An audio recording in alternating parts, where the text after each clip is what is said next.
Check. Oh yeah, there you go.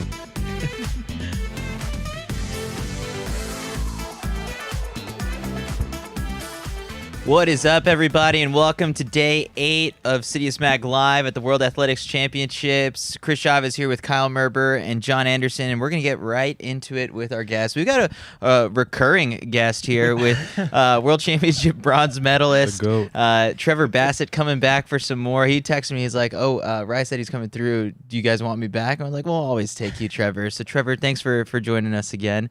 And then, of course, we've got World Championship silver medalist and also Olympic silver medalist Rye Benjamin, and, the pride before we get into it, of Mount Vernon. There's another call it, right? Did we get a gold in the 4x4? That's right. Yeah, Olympic gold medal medal 4x4. Yeah. In the relay. Which should count just as much. Yes, there we go. We don't give you 1/4 of the medal, right? They give you the whole medal. The whole medal. Yeah, last time I checked. Yeah. Should we just start there? We were just talking on air right before you're saying that sometimes you just tweet, questions out into the abyss and people take it as a trolling or something. Yeah, it's crazy. So I tweeted, I was like, why do we not celebrate relay medals? And it just turned into a whole bash party. And I was just like, what's going on here? I literally was just asking a genuine question and it just turned into this whole thing. And I was like, all right, it's not even that serious. But I mean, I feel like we should take it because other countries they come here and, this is a mixed relay or a 4x4 is their one shot of getting a medal. And they go home and it's they're walking on freaking a gold carpet. It's just they just worshipped. But here it's just oh yeah, we got a gold. It's expected. So who was coming at you the most aggressively? Was it other countries or Americans? It's mostly Americans. I get I have a lot of trolls. A lot of in trolls. Houston. Yeah, well, Houston, yes. The Astros, they hate me. I hate them. They're cheaters. I don't really care. They can come at me. But I got a lot of trolls. I had this one person DM me this morning was like, I hate the fact that you're so happy. You should be upset and looking for revenge next year. I'm just like, dude, it's really not that deep. But yeah, it's really not. So this was not prompted because you didn't feel like you were getting proper adulation for being a relay gold medalist. It was just, hey, how come we don't, Yeah. It was genuinely an innocent question. I feel a lot of the times, I mean, we obviously do well. I mean, our 4x4s have been doing well. 4x1s, we're getting it together. And I just feel those guys deserve the praise. You still made a team. You still made the final. You got selected for a team. A lot of people don't have that experience. And a lot of people don't get to experience that. So I just feel it's still very much important to celebrate those guys because they still worked hard. They still got up every single day. They still, put the hours in. Okay, they didn't get top 3, but still we're putting our 4 best guys out there in the world. Not in the U.S., in the world, and we're winning medals. So I feel that should be, men and women should be celebrated. And yet, if you drop the stick, then relay is the most important thing ever. Listen, yeah, I right? know. Then all of a sudden, it's just how could you screw it up? Everybody's got an idea how to fix it, right? Everyone has an opinion. Everyone has an opinion. And I always say, unless you're out there, just don't talk because you don't know what's going on. Even a lot of them ran in high school. Yeah. That's true. True, they did. But this is a different beast in itself. And one thing that I hated this weekend or last weekend when our mixed relay, everyone's oh, we should have done better, blah blah blah, and whatnot. And it's Allison's last chance to get a medal and stuff like that. And Kennedy Flannel was on it, and it's here's a young lady that's ran extremely well all year, from December till basically what Trevor did from December till now, and it's a lot of pressure to hear yeah, this is Allison's last race. Allison, don't mess this up. She'll be okay. This is Allison. Yeah, Allison's fine, but I just hated seeing everyone just say all that stuff about her, and I was just dude, just leave her alone. We came out in front of him. We were just the team that ran really well. They did all that they could. It was just sort of that the other teams, I think, maybe took it a bit. Well, our team took it seriously too, but the other teams definitely fielded some bigger A-list names on those relays, and especially to Kennedy Simon. I think we even like shared a clip. It was like, I said final. Shoot. No, it's all good. There's two Kennedys on that team. Yeah, that's why. You can't falter. Yeah. I do think this whole thing kind of stems from the idea, like, you guys go to practice and you have friends and you get to talk about track all the time. Like, very easy. But for other people, there's not really that many forums to just discuss running openly or whatnot. Right. So then when you ask for a question like that, all of a sudden, like, there's an opportunity to interact with other fans and have this debate and whatnot. And like, it's not like you can Google the answer to that question. Right. It is exactly. It's a question for people to then have a dialogue following up. But I think that there's a little bit of an absence in the sport of just like, let's just talk about track. Yes. I mean, we see it on like our live chat right now on YouTube. We'll just be talking, about this, and people will be discussing the 200 last night just because finally they're in with like 1,000 other people who want to talk about track. Right. So, it's interesting that you are so open to like having conversations with fans like that. I am. As long as it's respectful, like if I like what we're having right now, like we're having a dialogue, like if I'm on Twitter, I feel like people get on Twitter and it's just like, I got a battery in my back, so I'm just going to go at this kid. And it's just like, dude, I like literally could care less about it. Like, let's just have a conversation and let's just move on. Like, it's not that serious. It's not that deep.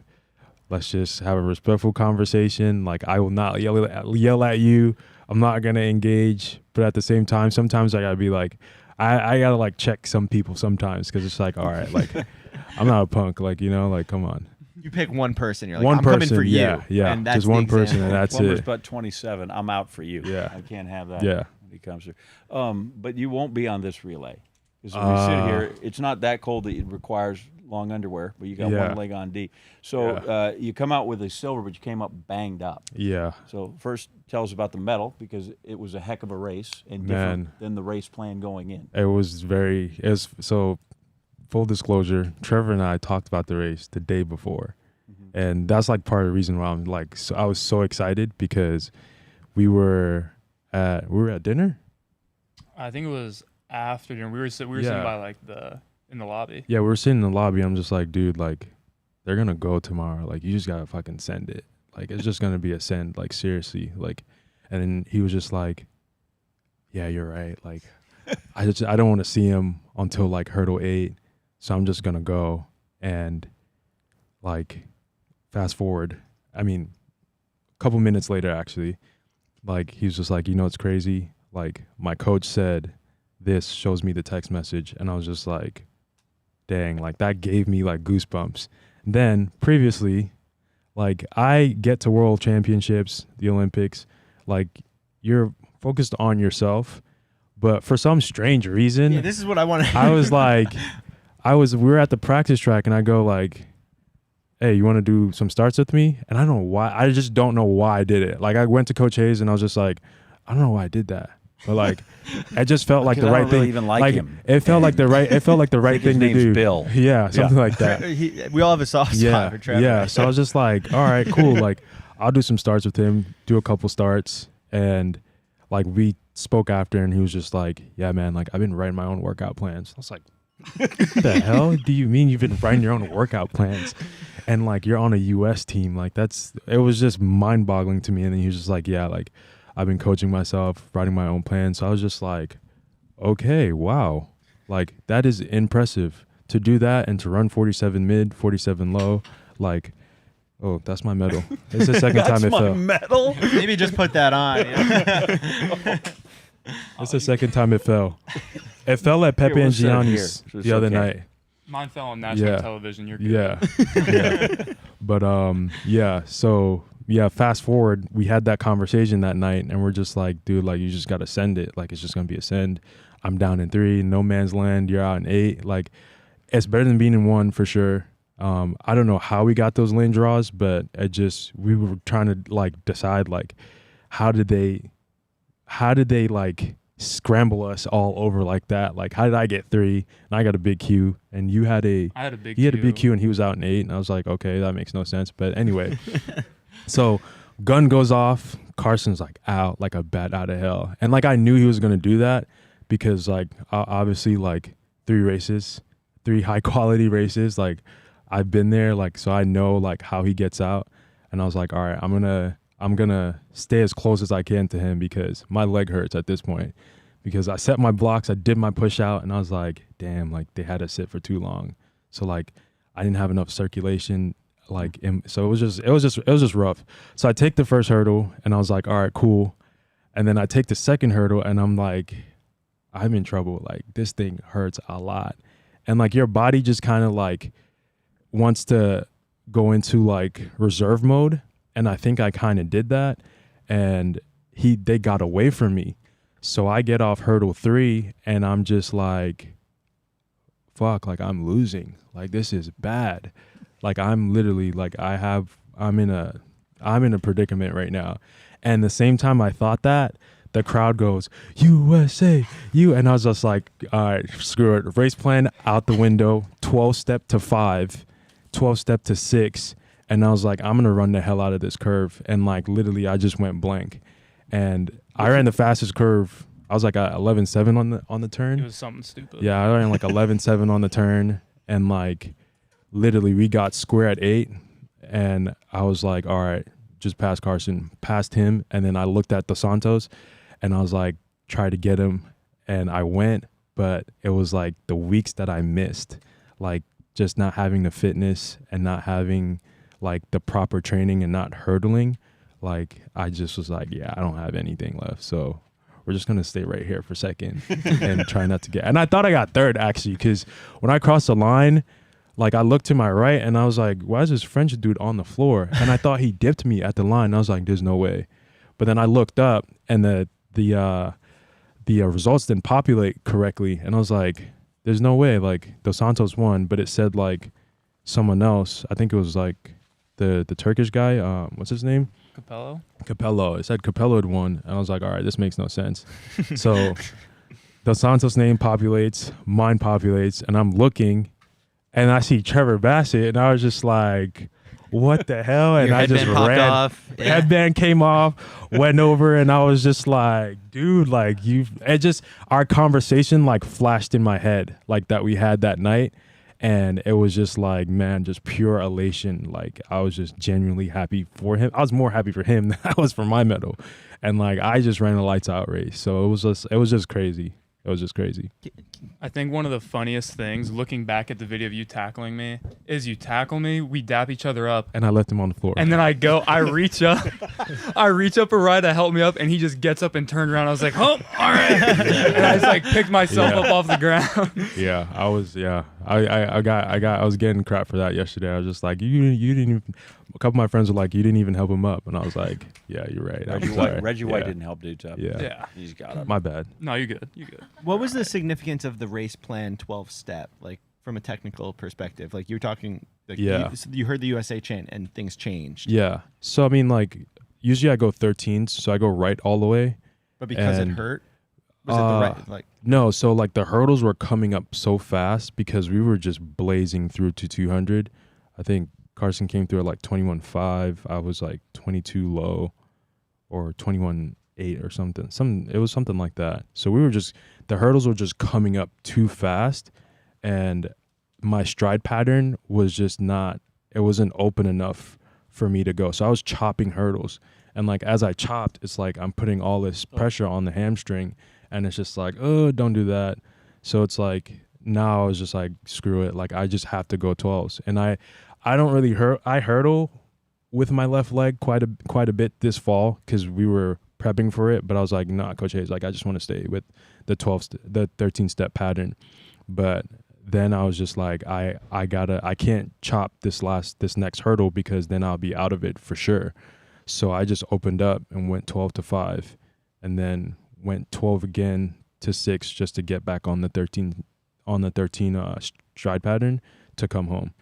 So I literally just like was just like, screw it. Like it's not working out. This is like 2 hurdles now I've chopped, and now like these guys are like, I think there's a picture where like they're on the floor, like they've already touched down, and I'm still in the air, and like you see it briefly because I'm down in 3, so I didn't know what they were doing on the outside.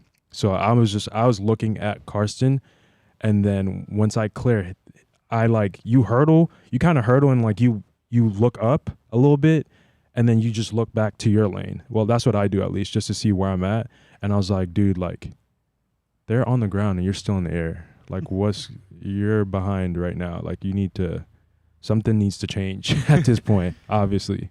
Does Carson ever hook the hurdles? Or, like, does that happen? Like no, I don't think he does, because he goes, he's a left leg. Okay. So I actively, like, when I start, I gotta, like, I start on the outside of the lane so that when I'm coming off the turn, I don't hook. Because I got in trouble for that one time in high school. It was New Balance Nationals in North Carolina, NT, and I hooked the hurdle because I was on the inside. And like it feels good, but like it feels good when you're running on the inside and you hurdle, and it's just like, oh yeah, cool. But like you're clearing it so high that it doesn't really matter, but because your trail leg is like so far on the inside of the hurdle, they're gonna get you anyway. So I try to stay on the outside of the lane. So yeah, technically, I guess so. After the Olympics, Tyson was Neil deGrasse Tyson. Yes. He tweeted I was like, Tyson, that I actually ran a longer race than Carson did in the 400 hurdles because my lead leg is my right leg. And he technically ran a shorter race. This is the stuff that you kind of want to coach for, right? Like, yeah, you know, someone right? To help with, you know, walk Trevor's through this side of stuff. Plans for next year. Honestly, you might have to. I'm kidding. So what was it really, I guess, you know, we try our best. Like, we've been following and trying to get Trevor's story out there since the indoor season. But for you to kind of, what was it that really kind of captivated you about Trevor's story? And, like, how, in general, you know, this is, you know, a track and field, like, you know, fan base platform. Yeah. And so, you know, to get it out to more people, if it really impacted you, I'm sure it would impact, you know, thousands of other people out there. So what can we do better with the storytelling? I mean, I feel like the storytelling is there. I just feel as though people engage with what they want to engage with. And I mean, it's not like our event is suffering right now. I think our event is like pretty hot, and it's just a matter of people hearing the story over and over again and really paying attention. Like I think you get to these world champs and any other meet and people are rightfully focused on the 100 and 200 because of course like that's what people pay to see. Like, you know, like it's just a marquee event. But I feel as though, you know, maybe I feel as though we could have done, like, as a country, we could have done a lot better for us, like, from a marketing standpoint with these games coming up. Because I was just thinking about it. I was like, yo, there's no commercial. Like, no one's really pushing, like, the fact that U.S. champs are here in America. Like, no one's on billboards. Like, it's not...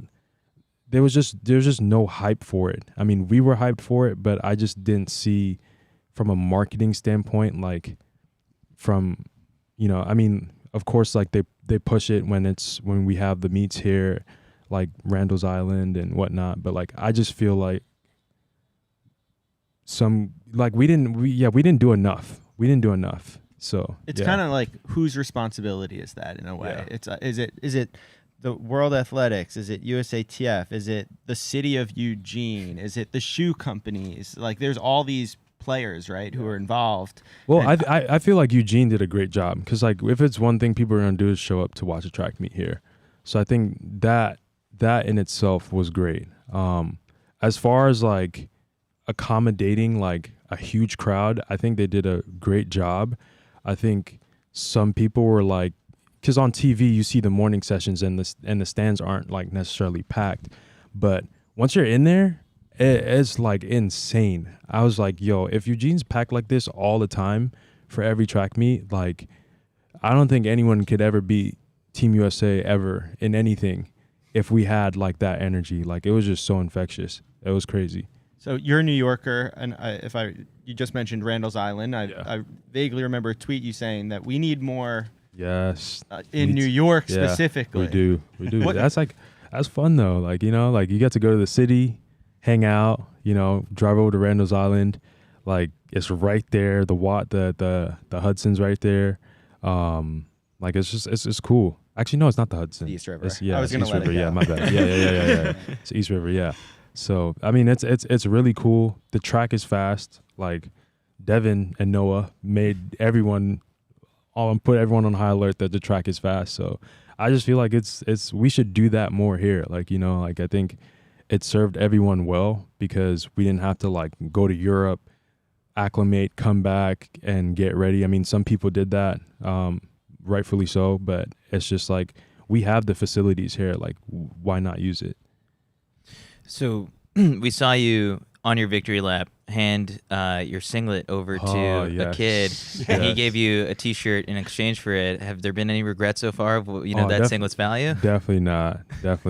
I think the shirt was worth more, but no, that was cool. So he's every day he watched me warm up, and he wouldn't say anything. How He would old just is like. this kid? I don't know. No. He's like, I would say he's probably like 18, 19. Okay, so he's Yeah.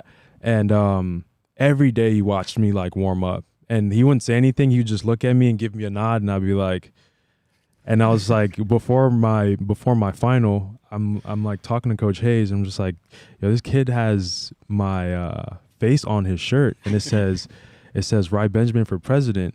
And I was like, in my head, I was like, if I medal, I'm gonna go get that shirt, and I'm gonna give him my jersey. And it just so happened on the victory lap, like he was right there, and I was just like, I need that shirt.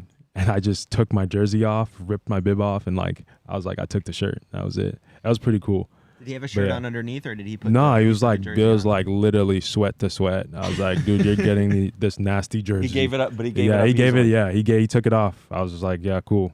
At that point, I didn't care. Your next race, there's gonna be a whole all sections 227 is gonna have Ry Benjamin. Yeah, honestly, that'd be great. You're gonna have one jersey. And Trevor's my Secretary of Defense. That's right. We've been over this. Got a job. I'm good to go. But yeah, all these people are like, cool. That's how I get that jersey now. I'm gonna do that. Yeah. First day, let's say you're the track president. We'll simplify because we don't get too heavy here. First day, you're president of track and field. Yeah. You're almost a dictator. You can do anything. Anything. What do you do to the sport to help it? Wow, that's a thick question. First off, I would open up more possibilities to be, because I've been on the back end of it and I know like what it's like, but I would try to open up the sport to more sponsors and not be limited. Like, for instance, USATF is sponsored by Toyota. I mean, they do a fantastic job. They do very well. They, treat us very well. But at the same time, it's like there are other car companies in America, like Chevy, and I'm pretty sure they would want to get their hands on something. I think we had was BMW a sponsor at one point? Is it? I think for so. like six. No, it wasn't. I don't know. Oh, okay. Let's assume they were. Yeah. I mean, like, I'd do stuff like that. I mean, like, it's just so much. It's like, that's a hard question. So that's a very hard question. Bring back the 300 hurdles. Yeah, I'd never lose. Me too. You'd never lose. Yeah, I'd never lose.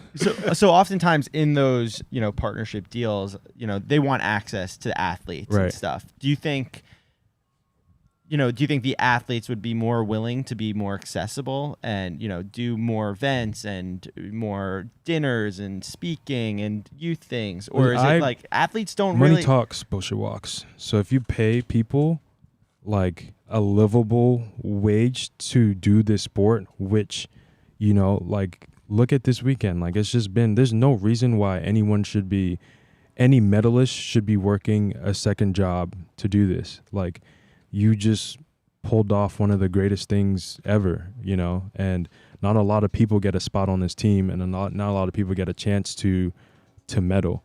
So I feel as though, we should be compensated very well. But I understand, like, it's not, the landscaping of track and field is not the same. Like, we don't run the 100, we don't run the 200.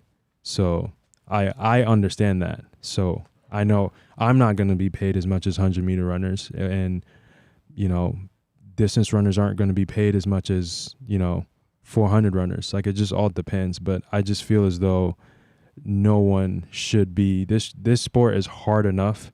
And if you're not in it mentally, like, you might as well just stop, because it'll eat you alive. And I don't think anyone should have to think about their finances when, you're trying to perform at your highest level. And I think I was talking to one of my agents, and I think he was telling me there was a study where, they had a bunch of people, like, in a house, and everything was paid for. Food, everything they needed, like, finances weren't a problem, and they performed significantly better than people who weren't, in that situation, in that controlled environment where you didn't have to worry about where you're going to live, paying rent, buying food, all that type of stuff. All you just focused on was just training, and that was it. So I feel like a lot of us think, like, all right, like, how much am I going to get paid from this event, or what's the payout? Like, it's just, the question's always there and you always think about it. But yeah, I just feel like if you eliminate that, like, it'll just boost performances. Money pressure is a real deal for everybody, right? That's why they fought to get a minimum wage for people to come through that. Can you go out there and make any more money the rest of the year, or has this got you shut down? How bad is yeah, I'm done. Yeah, I'm done. I gotta get an MRI done, and I got to get PRP in the tendon itself. So that doesn't sound good. It's pretty bad. So when I was an athlete, the thing that I would always do when it was like, it's time to focus now, like, it's the end of the season, you're talking about getting dialed in, not having any other distractions. For me, it was like when I started making smoothies every single day, it was well, now it's game time. Like, I'm gonna, that, like, for some reason, like, I would always eat healthy, but when I was making a smoothie every single day, do you guys have something that it's like, that's when you're turned on and, like, it's game time that you start to do? Trevor was smiling, so I'm curious what's going through his head. Trevor, what do you have? Stop gaming so late. No, I don't really have anything like that. On meet days, like, I like to scroll social media a lot, just because it takes. What about on non-meet days? It takes my mind. Yeah, nothing really changes. And it's funny because I had someone message me the day of the semifinal, and they're like, while you're on social media, you need to focus. Yeah, you told me that, yeah. And I didn't respond until after the race, and I sent a very respectful, very strongly worded message to be like, hey, this is what I do. Let me be. I don't know. I feel like I'm a pretty consistent routine guy. I don't really have anything where I'm like, okay, now I'm locked in or anything. I can't really think of much. Right. You have like a race day. I deleted Twitter and Instagram before my final. So I did not. You didn't throw away the keys though, did you? I didn't throw away the keys, but I just couldn't see it. Like, people were just, it was more good than anything this time around. But like, I had this one guy.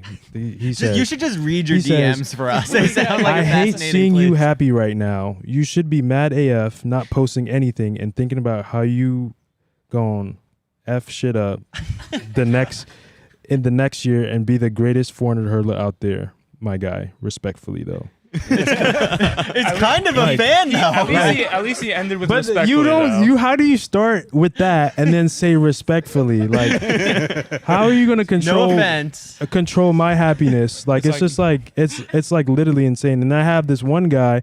He's like always on my Instagram that they're reading now. And he like literally posted Carson's bio under my comments.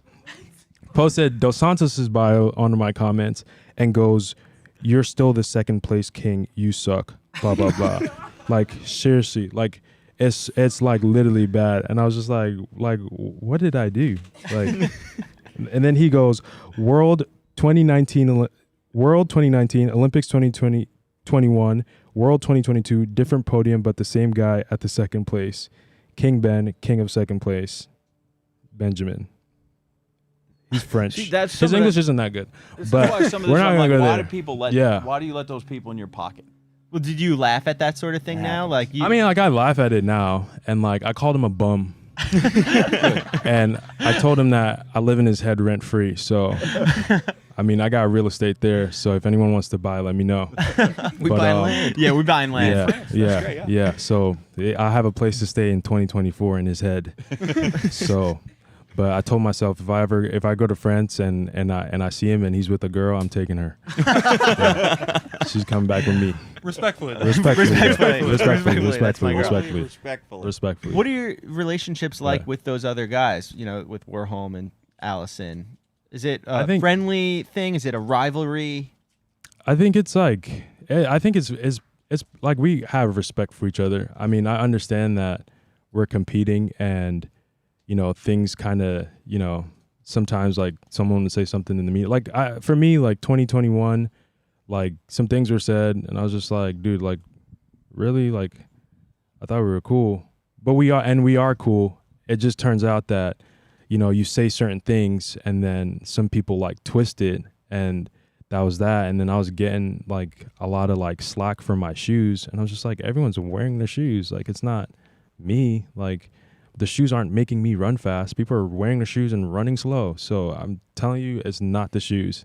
And literally, like, I still haven't gotten my shoes back, by the way. The ones from Tokyo? From Tokyo. Still haven't gotten them back. Yeah. Wow. It's been... No, World Athletics takes them, right? Yeah. Oh, really? Yeah, so I think it's in Switzerland, but they're supposed to be sending them to me via DHL, so we'll see. Isn't that kind of like a compliment? You know, he's a Puma athlete, you're a Nike athlete. If he's like... But, like, they made, like, they made him a spike. So, like... I mean, essentially, it was like, okay, it doesn't have the bubbles in it, but if you have a carbon fiber plate in your shoe, like it essentially does the same thing. You know, like you're not, that energy is being returned to you the same way the bubble is returning the energy to you. And like, given that, like I said, like it's either you're fast or you're slow, and that's it. Like the shoes aren't really making you significantly faster. Maybe it's way more efficient, but I mean, it's like stuff like that I had to deal with. But at the same time, like, when we sit and we talk, like we're all very cool, like it's nothing but respect. And I understand, and I think it's just like the media plays it up to be something that it's not. I'll say this: Dos Santos, he's a character. Like that kid. I saw him like, dancing with legend. Yeah, he's a character. So I'm like real happy. I'm happy for him. I'm happy for everyone. I mean, I felt bad about Carson, obviously, because like you hate to see it, and like I'm not the type of person to like I just wouldn't want to win when like you know, and everyone's not 100%. Because but you weren't 100%. Yeah, I wasn't 100%, but at the same time, it's like you want to be 100%. You want to be in a fast race, and you want to win in a fast race. And I feel like the gratification and the satisfaction is there with that. But I mean, like, yeah, it's tough to see. So I've seen your F1 tweets every now and then, and you're just talking right now about like. That's what I would do. Stuff, F1, right? yes. Would just be in cars or no. If I was president, we would have an F1 series, 100%. So I was gonna ask, sort of, like you talking openly about like the spikes, like Puma did their thing, Nike did their thing. That's technically the car in this analogy, and then you guys are the drivers in that. And you know they talk very openly about the makes and the different things between the two things on the F1 broadcast, where you don't really kind of see that in track and field. Aside from just like the broadcast, that's a separate thing. The Netflix series that captivated a lot of people, made me into a fan. You know, it just follows and showcases the athlete personality. For the both of you, I guess, what would the last 12 months of a documentary series have shown us? Especially you, I guess, would we have started when you got home from Tokyo? Yeah, so I got home and walking to Delhi. Yeah, so wait. No, before that, I was back in LA, and I mean, it was just like I just gotten back, and it's weird when you get back from the Olympics. Like the come down is just like, it's crazy. It's like depressing, because I remember walking through the airport, and it was just like, okay, like it was almost like as if you didn't do anything. And you weren't sitting in a room for 2 weeks, and like you're up here and you come back and it's just like everything's like normal. And I feel like that was very hard to grasp, because you go to an event where it's like the pinnacle of your sport, and a lot of people, I mean, people want to win Olympic medals, like, and you do it, and it's just like, okay, like I've done it. What next now? Like, I got in gold in the 4x4, silver in my individual event. Like, what now? And then I went on a bender for 7 days. Yes, this is what we need to hear. The cameras need to see that. Where did we go? I went on a bender for 7 days. In LA? In LA. So Denny's? a couple of my boys, not Denny's. I wish. A wild duck. I'm just kidding. But yeah, I was on a bender for like 7 days with some of my friends. It was just straight tequila, man. Did you start and say we're going 7 days? Yeah, I did. It just keep rolling and rolling and rolling? literally went out like every single day for a week. Like, just went to bars. It'll be a few beers. Then we'll get a few shots in, and then on to the next, on to the next, on to the next. And then I went back to New York. Yeah. And then it was like, do you know that guy that was in the Olympics? And I was like, yeah, I know him. Trust me, I know him. I know, but yeah, we went on a bender for like 7 days. It was a lot of fun. Yeah, I've been on a 2-day bender here too. Oh, Here? nice. Yeah. We didn't get the invite yet. But it wasn't a Yeah. bi-coastal bender. When you went to New York, you slowed it down. Yeah, I definitely slowed it down. Okay. Definitely slowed it down. This But is yeah. I was going to ask this later, but we can do this now. Yeah, So, knock it out. New York versus LA. New York guy. 2 different places. All right, so I Love them want to both. compare some aspects, and you have to tell me the difference or what's better. All right, go ahead. All right, we'll start. Better night out. Better to go out in New York or better to go out in LA? Damn. Ohio.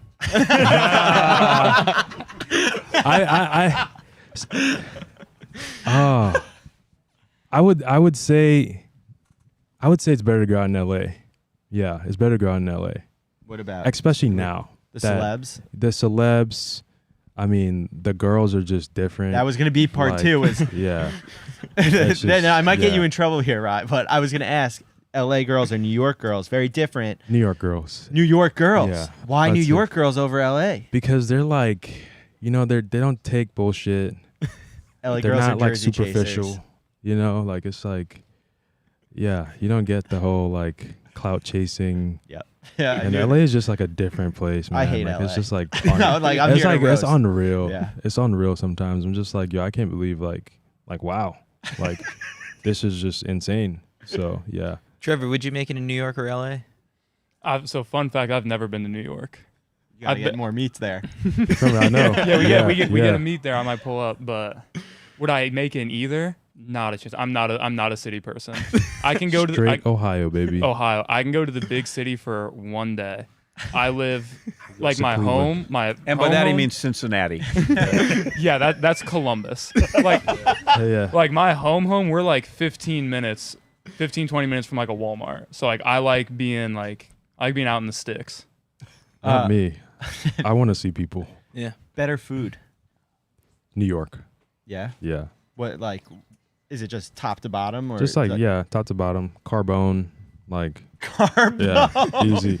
Like, that's where I'm going with that. Boom, carbone, boom. Can you get a reservation easily or what? Yeah, I can. Who do you know? I mean, my concierge on my credit card. What credit card? I have a JP Morgan like reserve card. So yeah, What I are work the for numbers? Amex. the numbers are 1, 2, 3, 4, 5. Skip a 6, get to 7. All right, take running out of the equation. Better weather. Do you like the winter at all? Oh Do you no, like fall? definitely. I like the fact that I troll my friends. So when it's like February and January and it's 75 degrees outside and you have to shovel snow to get to your car, you're going to see the 75 on my story. Like seriously. But I mean, yeah, LA all 100%. So yesterday we got, or was it 2 days ago? Whenever it was, we got the chance to sit down with Trevor. We talked a little bit about his wedding planning. Has he informed you? Yeah, that too. I was surprised. I was like, dude, is that the secret sauce? Like, do I need to be engaged or something? Because, Trevor engaged, doing well. I mean, who else is married? D-Rob's engaged. D-Rob's engaged. Sydney And just got yeah, married. She's Sydney, good. yeah. D-Rob got engaged, won USA's, ran super fast. Sydney's married. She's breaking more records. So I'm sensing a trend here. So D-Rob got engaged like a week or two after I did. It was suspiciously close, I will say Wow. that. Wow. Because I remember seeing And then Tar and Hunter engaged as well too. Like a lot of people are like, you're shacking up, man. So I might have to hop on that. It's wave. like no distraction, right? with a Yeah. New York girl though, right? We'll see. Or that French woman that he hasn't met yet. We'll see. We'll It's see. coming. There's an element of like in distance running. I don't know if it's the same as sprinters. It's like whenever your marital status changes, that's like a bit like if you break up with a girl, like your next couple races go really well. It goes well. Yeah, Goes I the would other agree. way. yeah. I would agree. You've had that? Some Yeah. breakup You gotta times? time it. It's part of the peak. Yeah. I don't know if I should test this. I know she's I know No, she's probably watching this. I you don't should think I not. should test it. You should not. I agree with that because I remember in 2019, I like we weren't like official, but you know, like I was like had a thing for this girl, like hard on crush, and she just curved me, and I was like, dang, broken about it, like literally, like I was Somebody we know? broke. No. Okay. No. She's not track. Broken up about it, and went to Mount Sac. Michael Norman runs 43:45. I run 44:1. Yeah. Following week, I run 47:5, 47:1 at pre. So the breakups, it helps. All of a sudden, it's like It you were helps. playing with, you were swinging a bat with a donut on it. Right. And now you're swinging a metal bat. Yeah. I said this about the Sydney's wedding pictures. Yeah. Have you seen those? Yeah, I those said were, I would have married either one of those man, pictures. Either one of those people would have been fine with me. Yeah, It doesn't matter. that was beautiful. Yeah, like, you can pick one. I'll take the other, and I'm totally fine. And you know what I really liked? I liked the detail. Like I think her husband Andre, he had like his name and like engraved on the cufflinks of his shirt, and I thought that was like pretty cool. But it was beautiful. I was Those like, are dang, good-looking people. Yeah. I'm going to there. follow up. I have an important question, and I know that there's definitely some people watching. Track girls or no track girls? Would you rather date someone in the sport or outside it? It depends. Because there's kind of a perk to have someone who like doesn't care at all. Yeah, I honestly at this point, like I would date. I'd definitely date a track girl because like she understands, like, you know, like What about field? field. Oh yeah, pole vault. 100%. That's 50% of the athletes. Come on. Can't Pole limit vault. yourself. Yeah, exactly. Pole vault's where it's at. Yeah. In the This field. bender might be getting extended Yeah, right now. honestly. Yeah, I was at the Wild Duck the other night. Is that- It was that was- Yeah, it was crazy, man. Have you been there before? That was my first time. I was gonna say after NCAA's So I was or at- something. That's not a Nah, the like same. we didn't really go out. We didn't really go out in college. Like we were just really like gun ho, like on. We like this is the straight line, walk it, and like things will work out. And we did that. So we didn't really go out much in college, to be honest, after track meets. But my first time was like 2 days ago. It's I was at Pepe and Gianni's with Craig Engels, the GOAT. jeez. Yeah.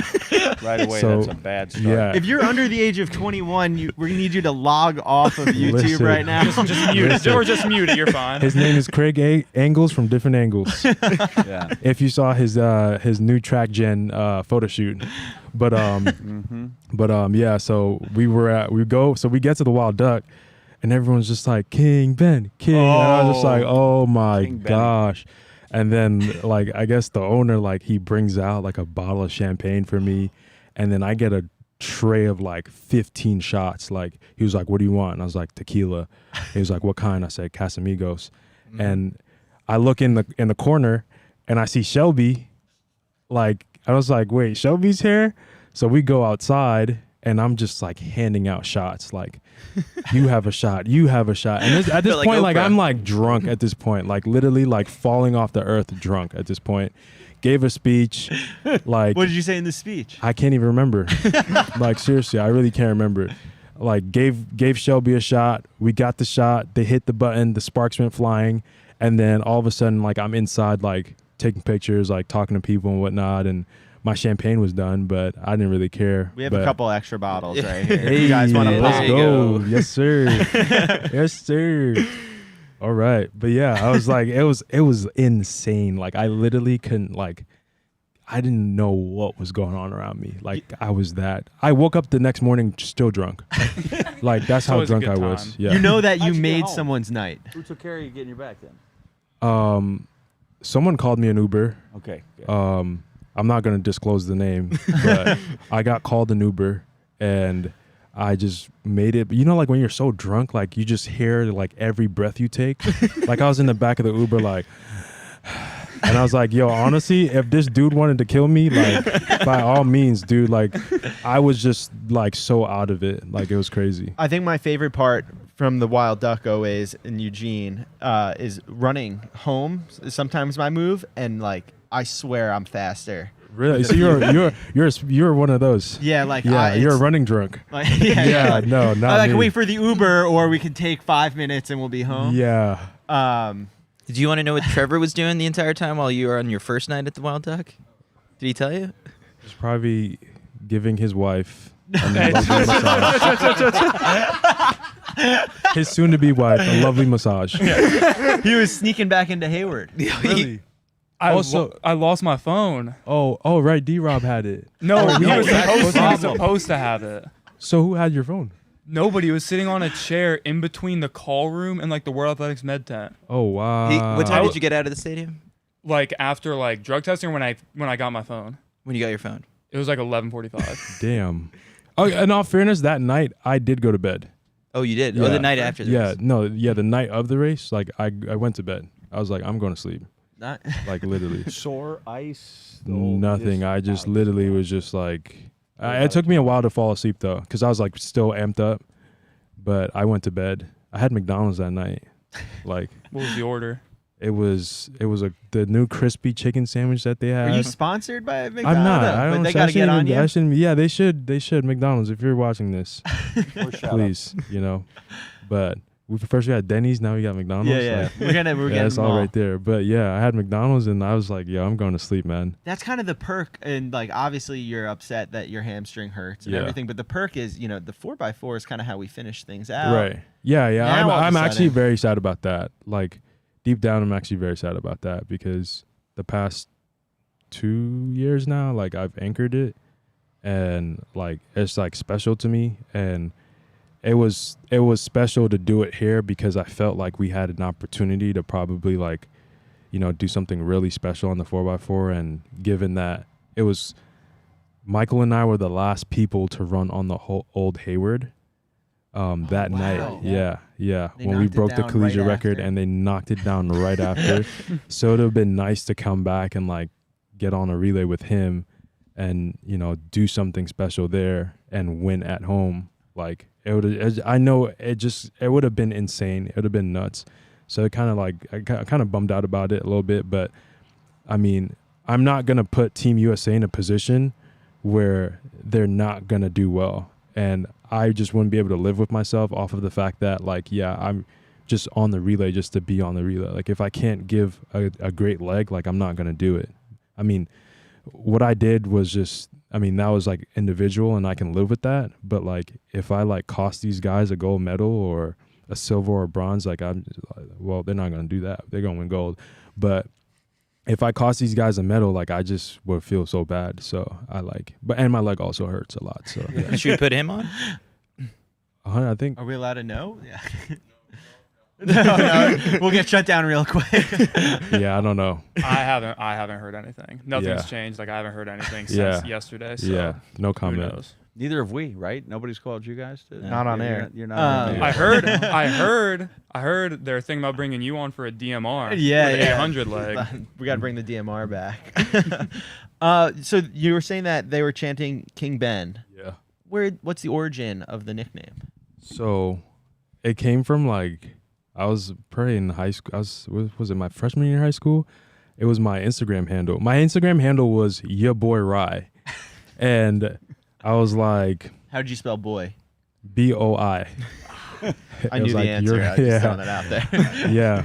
So it was that. And then I was like, I don't really like this. So I changed it to King Ben because I was just like, You're having a why good not? day. Like, yeah, I'm having a good day. Like, I feel like the king. And it just stuck. And like it just kept, I just kept it the last couple of years. And like, it just that was just it. And I was like, yeah, everyone just calls me King. A lot of people think my name is Ben too, by the way. Like I meet some people and they're like, oh, hey, Ben. And I'm like, I'm not Ben. Yeah. My name is Rye with an I, no J. I get that too. But yeah, a lot of people think my name is Ben because my Instagram handle is King Ben. They don't see that I have my full name spelt out in my bio, Rye Benjamin. So yeah. They got it right on the back of the medal, right? They sure did. Actually, I don't even know. Let's see. You did, Jack. Yeah, they did. Yeah. Trevor said it's the first thing you look for. On the engraving? Yeah, the second I got the medal, I flipped it over and looked to make sure. Was it on there? No, I mean like at the medal ceremony, like once they engraved it. Dang, my medal's already dented. Dropped it a One of couple the times. houses. Such bad luck. So, This is like It's compared to light. Tokyo, like the Tokyo medals. Oh my gosh, if I throw that thing at you, you're gonna get a concussion. Like those things were heavy. Where do you keep these? I don't see any of my medals. So Nike, when you sign with Nike, they give you a box. It's like for you to hold your medals, and I put them all in there, and it's like in a corner somewhere in my house, and I don't see any of my medals, so I just forget about them. You just know you're gonna get medals, so they give you an empty box and they say fill it. Yeah. Wow, that's yeah. cool. So I put my flag. I don't even know where my flag is. I hope it's in my bag. I put my flags and my medals in that box, and I never look at them ever again. So I haven't seen my medals from Doha in probably like a year and a half. I saw. When I put them in, I don't like. It's like a time capsule. Yeah. I just don't open it. Like I don't even think about it. Like sometimes I forget. Like I have a medal from the Olympics.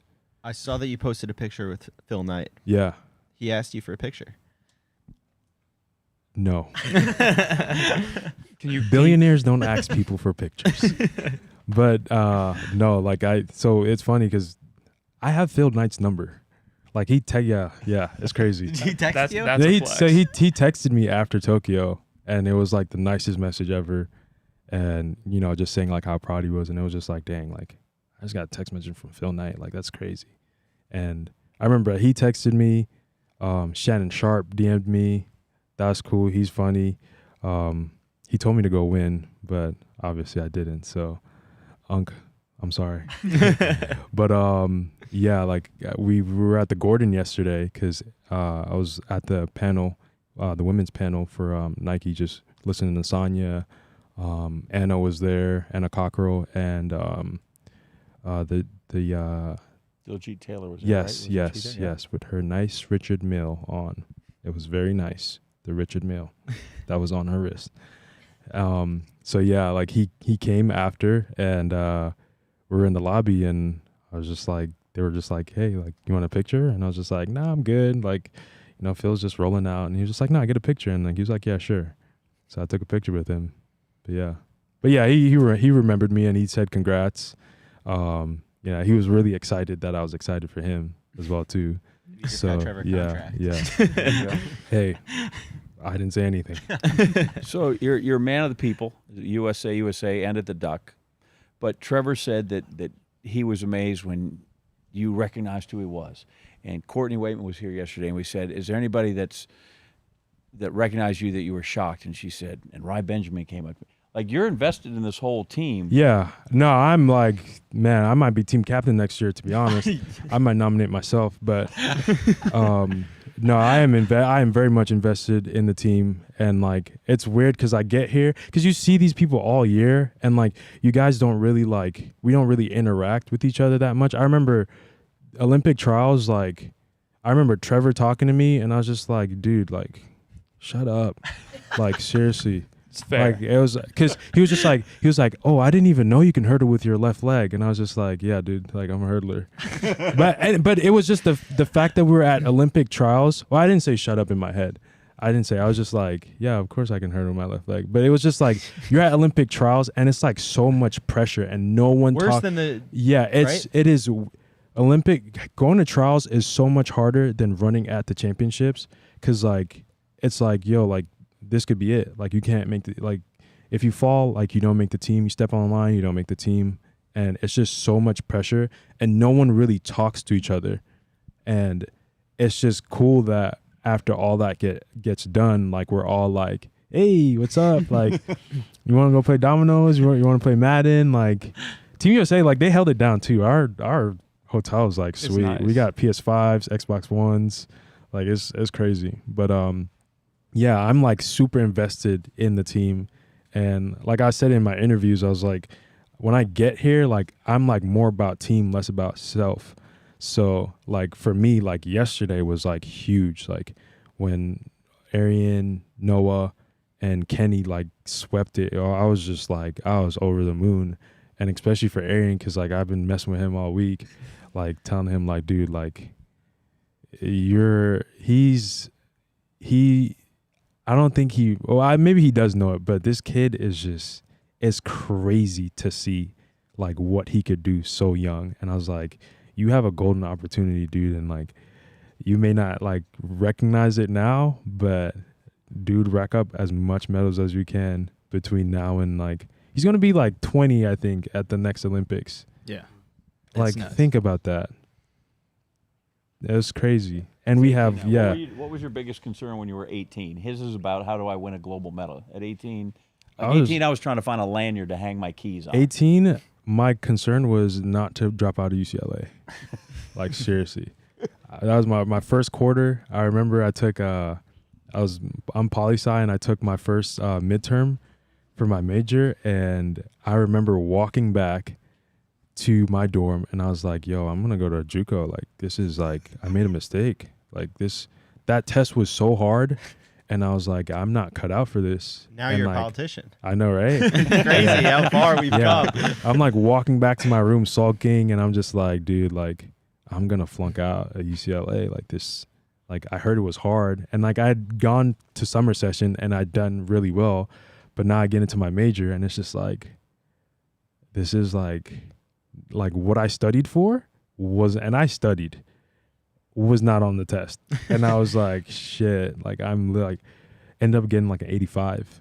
And I was like, dang, okay, did very well. But that's what I was concerned about at 18. I was like, just don't flunk out at UCLA your first quarter.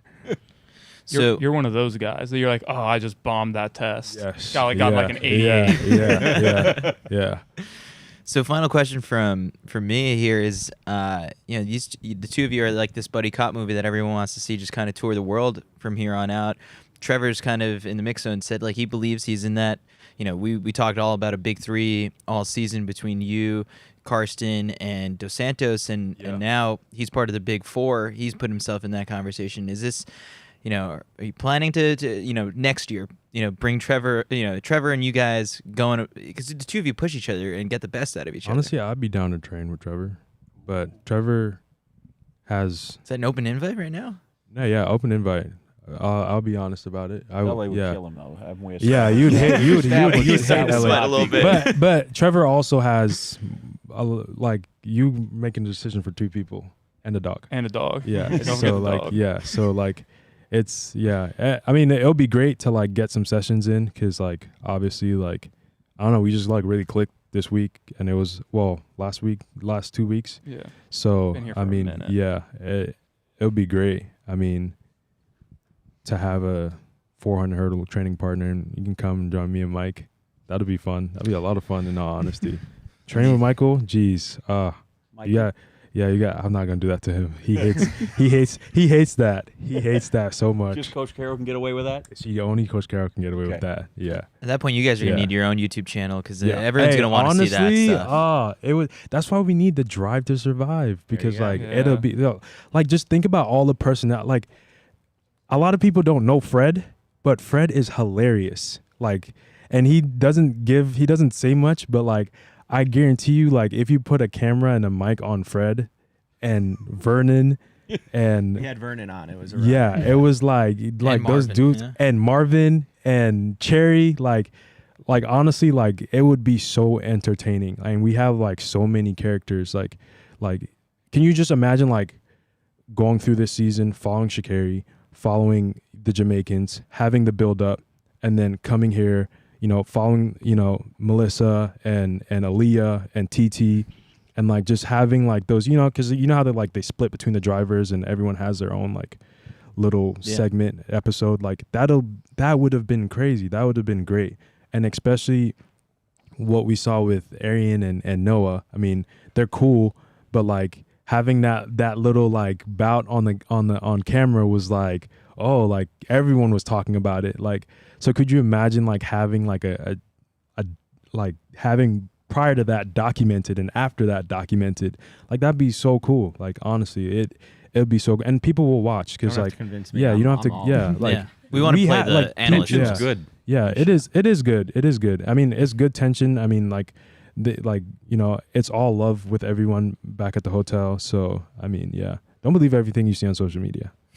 It's not real. All right, did we get a signature yet? Oh yeah, we need you guys to sign this. Trevor, we got you. Trevor's in there. Remember, 4739. Yeah, silver one. one. Is that right? 4739. 4739. Covered up. I just had it. Yeah, it's just right up here. You got the plenty of room here. Wherever you want it. I'm interested to see the signatures. We've been comparing and voting. I don't know what this is. suck at like. Can you imagine if you had to keep track of 2 cell phones? What your life would be like? I know. If I had to keep track, if I gave D-Rob 2 phones. Oh, he put the time down. Yeah. That's good. I like it. 4617. All right, thank Ryan, you so Trevor, much. thank you so much for popping by. No problem. Thank you. Yeah. Hey, can we pop this on? Go on right back live? here, Mac. Would Yeah. they be able to? Can we pop this live? Oh, in the out front? front? Out front? Okay. Yeah. Follow. They'll do a little photo shoot with sure they're on- Jay-Z snaps.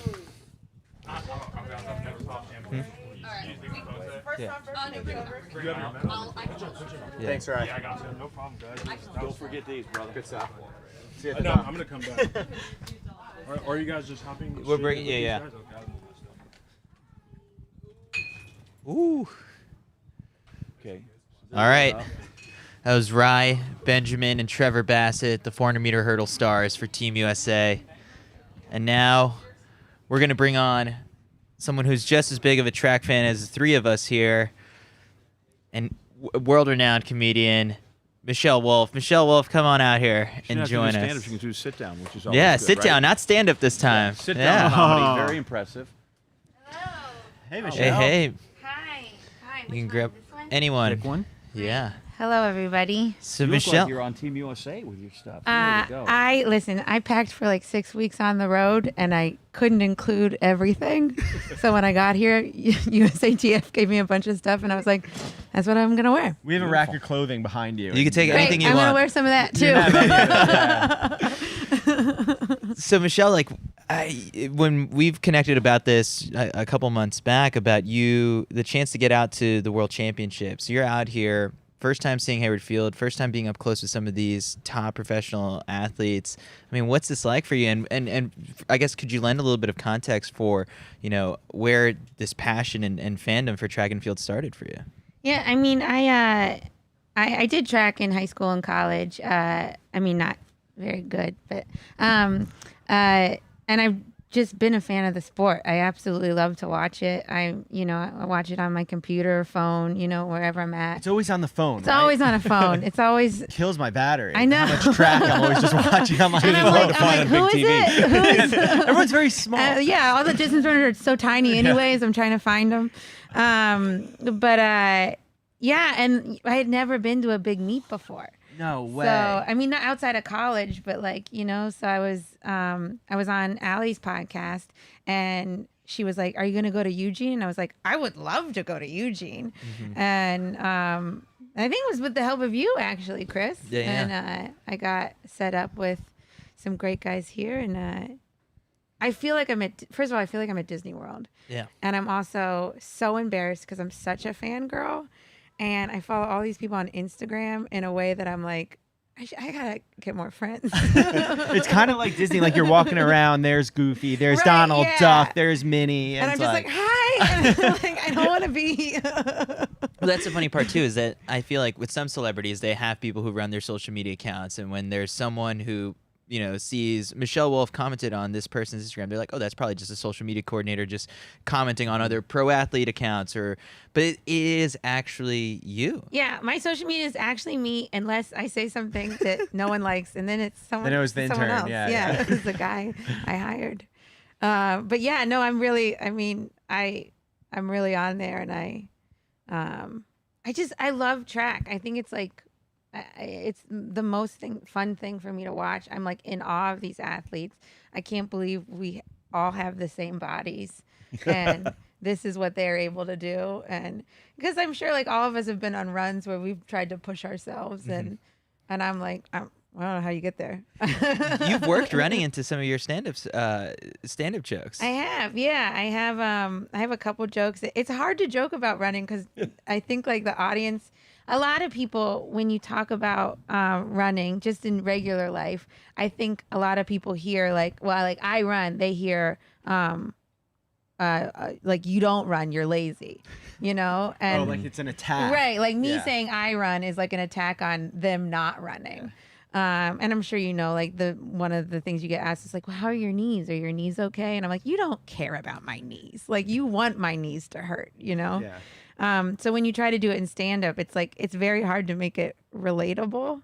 But I've been able to do a couple bits. I have a couple stories about getting chased while I've been running. And I think in my first special, I said that I run, but I have no idea what I'm training for because it's, unless someone's going to chase me at like a moderately slow pace or something like that. It's funny, like I feel like runners suffer from the most recycled jokes of all time. Yeah. Right? Like, The my run, car, Forrest, run. my car doesn't go. Yeah, exactly. What are you running from? Yeah. There's like 4 jokes and they all suck. So for a comedian, like that must be especially painful. Yeah. So I'm trying to find my way in, and maybe one day I'll get like a running specific set. Ooh. That would be cool. Right here in yeah. Tracktown. It's probably That'd be a good audience. I got a good buddy who tells wrestling jokes, but he's the set's only when he's in Iowa, Right. or when he was in Oklahoma, or places where they can understand, like, oh look, they got cauliflower ears. These are my people. Yeah. So I know who to go to. The CITIUS MAG podcast, like a Yes. bunch of nerds watch it. Yeah. Like, Listen, we Track got work you. thing is hard. As somebody who's done the Bowerman like 7, 8, or 9 times, like there just aren't that many track shows. Right.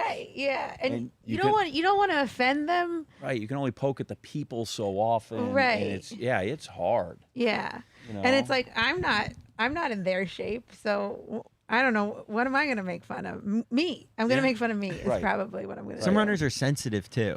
Like, Yeah. so. But. Yeah, you can never really tell like when it's I don't know. My line is so much further than everyone else's line that I have to sometimes be like, remember you're talking to normals. That's what we call non-runners. No, that's what I call non-comedians. Non-comedians, Yeah. okay. Gen Pop. Yeah, Gen Pop, yeah. So what have you been doing while you're in town? I mean, I've been going to the meets, and then I've been doing this really fun thing with Hayward Magic where it's called Loosen Up with Michelle Wolf, and it's me and another athlete getting physio massages, and I kind of interview them, and there's like a little camera below the little head hole, I guess. These are technical terms, and and it's been really fun. Like I've been trying to ask them completely non-track related questions because I feel like obviously they've been through the ringer. So. Who's been on the table with you then? I have some great people. I had Grant Fisher. I had Marquise Dendy. We talked all about him funny, yeah. delivering his baby Tom Brady style in his bathroom. It's a great story. Grant, we talked about his love for Huckleberry Jam. I'm really getting the stuff that people need to know. But that's important stuff. Yeah. I mean, we just heard about Rye's 7-day bender, like that sort of stuff. It's, personality. And then when you see him on the track and like, yes, we're interested to hear about the technical stuff and how many steps he's taking between hurdles and why, Right. but like, if you're going to root for someone, you want to know him. Yeah, and I want people to love track as much as I do. And so it's like, if we can get them to like latch on to people's personalities, because a lot of these guys have big personalities, like I talked to Ryan Krauser about fishing and Yeah, he loves to fish, that guy. yeah, and about how he throws fish back. I was like, do you throw them aggressively? He was like, no, I'm very humane. And I was like, that's nice. Catch and release thing. That'd Right, be awful. yeah. I was like, no, just, do you launch them? Maybe the fish would like it. I don't know. So it's not just running and the track with you. You've also got a little bit of a field background, and you follow those really closely as well. Yeah, I did high, long, and triple jump. And yeah, I mean, I'm a big fan of all the field events. I'm fascinated by throwers because that's the one that I think most of us are most removed from, unless you did it. And watching them up close like that and seeing how fast they spin and like, I don't know. I mean, Valerie's probably the best example of it, like how like dancer like she is. But even those big guys, like, you know, to see them spin like that and kind of get that much momentum it's really, really cool. We've both been picked up this week, so a couple of times. Raven Saunders, I mean, tossed me over her head like nothing, and then Joe picked you up. Yeah, with in the photo, his face is a little red. I'm guessing from the sun. I don't think it's because of how much I weigh. At least that's what I'm telling myself. No, the throwers come here, and Chris looks like a keychain. Yeah. Basically, is what he's sitting here. You know, and they look like they can just toy with him when it comes through like that. Yeah, I'm literally on the table with Ryan, and his arm is out, and my arm is out, and I'm like, can you believe these are both arms? Like, they're in theory serving the same function. Right, yeah. Like we both like open doors. Right. You know how heavy this mic can get if I do, 3 sets a night? That's yeah. I'm really working out. I don't know. Right, my forearm is very sore. Slightly. Yeah. Have you had that moment in front of an athlete so far that you've been most starstruck by? I mean, there's been a couple. There's like genuinely been a couple moments when I've just been like, and then sometimes I've like actually passed them on the street, and I was like, I passed Carissa Schweischer on the street, and I was like, I couldn't not say. I felt like I was being rude if I didn't say hi. I was like, "Hi, Carissa. Good luck tomorrow." And like put your head down and like. Yeah, I saw Fred Curley, and I wanted to say something, but I was like, I got a little nervous. And same with like Michael Norman. I saw him. I saw Rye the other day outside the hotel, and I was gonna say hi, but then I got nervous. And I didn't, it's funny how like because you obviously have people come up to you that are shy, and then the tables have turned a little bit, and now. Well, I'm mostly trying not to do what people do that I find annoying, which is like when you're on the phone or like they're like, "Hi, I don't mean to interrupt," and I was like, "Yes, you do." You just did. You just did. Yeah. Exactly. So I try to like, and I don't want to, you never know what kind of mental state people are in here. Like if they're like, are they getting ready for a race? Do they, did they just race? Are they happy with how they did? Are they unhappy with how they did? So like, I don't want to do anything that's going to mess them up mentally. So I'm kind of like, I'll just watch and, The post-race where you're like trying to figure out, is it a congrats or Right. are you okay? Yeah. Like, are we happy? Condolences. What do we do here? wait, I haven't heard yet. Did Woody, is he going to get to make the final or? I had heard not he was heard protesting a second time. Yeah. Oh. Yeah. I didn't even see him fall. I saw him come back with like all of a sudden he was coming around with like a crazy shoulder. Yeah. It was. That was bizarre. But that was like, he was one of the people I saw going up the steps, and I went, what do you say? After the race? Yeah. Right. Because I was right next to the stairs yesterday, and I was like, what do you say? You want to be like, Just like, sorry? I didn't do it, but Yeah. So you're worried a little bit, worried about like, okay, are they getting ready for the race? Are we relatable with that? Like, can we talk to you before a set, or do we need to shut you down? I mean, And you need to focus, and I don't want any of you guys around. I'm not. I know there are some comics Really? who are like very much like before a show, like they need some time and some space. I'm not really like that. Unless it's like something that I'm like filming and I don't have it quite down yet, and I'm like, I gotta take these last like 5 or 10 minutes to remember what to say. But other than that, I'm pretty much like, because we do it so much that it's not like I'm like changing into like I gotta get my game face on. It's like, no, I'm just going on stage and doing more of this. I don't know. is there a trial and error to comedy, or like, I guess yeah. what similarities are there in running? Like you're practicing, like you guys practice as well, and for the big one, for the Netflix special, or like, has there been anything from running that has kind of helped you in It is comedy? a lot. Like, I mean, high jump in particular is like, because like you high jump the best you've ever jumped, maybe, with the Australian woman who just won, like I think that was her best jump ever, right? Yep. And Tied the national record. you still, after you do that, she's high jump, she's the best she's ever jumped, she's winning the world championships. You still have to do another one and get out. Right. So it's kind of that thing. It's like no matter how well you do, there's always another level to get to, and that's kind of how I approach comedy. where you're never good enough. Is it like a thrower? The second it leaves their fingers, they know that it's a throw. Sometimes with jokes, sometimes it's very much like as soon as you say it, you're like, that's not gonna work. Oh, the opposite. So it's more the other way. Yeah. So funny in the hotel room. Yeah. Right. In my head, this was gold. And it was also like 5 minutes. And then I said it out loud and I was like, nope, that is bad. And I'm going to have to redo that one. In that regard, it's a lot like the high jump, right? Because the feedback's instantaneous, right? Yeah. The high jump, bars down, not good. Exactly. Yeah. And you do know, like, right away, like, I mean, that's why comedy is so interactive with the audience. It's like you need the audience to know if, like, and you need a lot of audiences too, because like that's why we tour so much, is because you need to know, like, some things work better in different places, and you're trying to get something that works the best everywhere. So there's a lot of trial and error and a lot of like word choice and just like different ways of saying things. Sometimes you might make something longer and then end up shortening it. And the part about jokes is that, like, a lot of times the first time you say it, it'll work, and the second time it won't. And then you gotta like figure out, okay, is it the joke? Was it like just like there's like kind of like a first time glee in jokes sometimes that I think the audience can tell, and then it's hard to capture that again. So it's like normally like around like the third, fourth, fifth time you tell a joke where you're like, okay, I think this one's a keeper. So we've got a Michelle Wolf super fan here in the building. We've got David. David, come on and join. Sit right next to Michelle. Oh no! Here, because grab that real quick. This is how all the straight people acted when RG3 came by.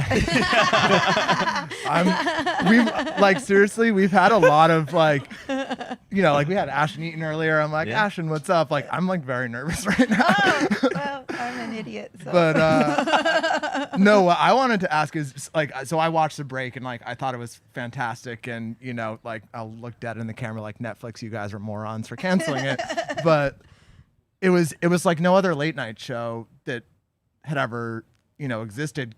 Just it was so different in terms of the vibe and the taking the formula and just turning it into something completely unique. And I think a lot of us, we talk about sort of how to kind of throw some curveballs into the track and field TV experience. And obviously as an entertainer and as we know now, a track super fan, how do you feel like we could kind of like spice up the track and field TV broadcast for the fans? Well, first of all, thanks for watching the break. You're one of like 17 people who did. The proud.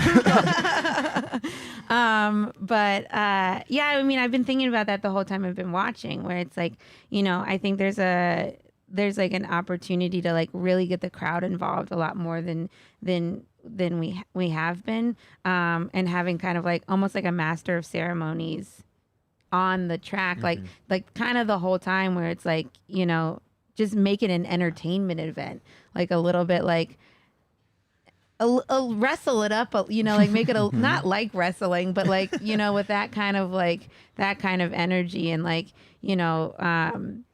acting like an idiot and kind of just like running to the sides of the stands and be like, okay, you guys, like really, I think what is a little bit missing from TV is that like all these things are happening at the same time, and you don't sometimes all get that on TV. And kind of like we had been talking about how it's like the circus aspect of it is like a little bit, I think it's very interesting to show. And I also think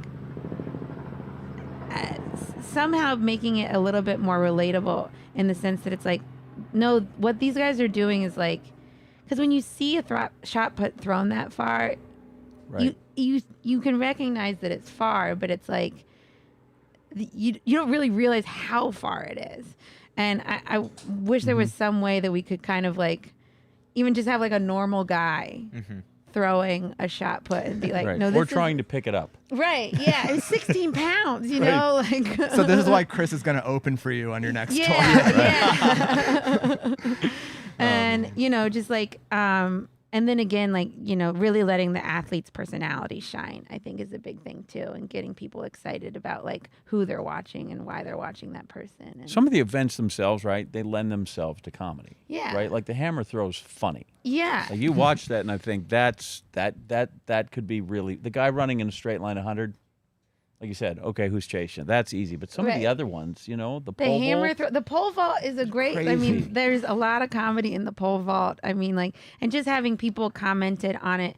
You know, like, and I don't mean this in any disrespect to the people who are commenting on the race, because I think they do a fantastic job. But it might be fun to have someone in there that's purely there for like entertainment or comedic relief. That's like not just like, you know, like commenting on some of the things that, like, again, like maybe normals would, you know, be like, you know, fascinated by, rather than like the technicality of it. Well, they did that with for the Breaking 2 project. They had Kevin Hart there. Exactly, To just, yeah. You know, and people loved that, you know, and I think it also, there's a little bit of a, like, track and field, we take ourselves very seriously. Like, this is very serious. And introducing a little, you know, this show has been great, just, you know, having the athletes show like a little levity and a little self-deprecating, you know, humor. It's that makes it more fun to not just be so serious and sincere the whole time. So you're available for any future broadcast, whether it's ESPN or NBC? I'll quit everything to do this. I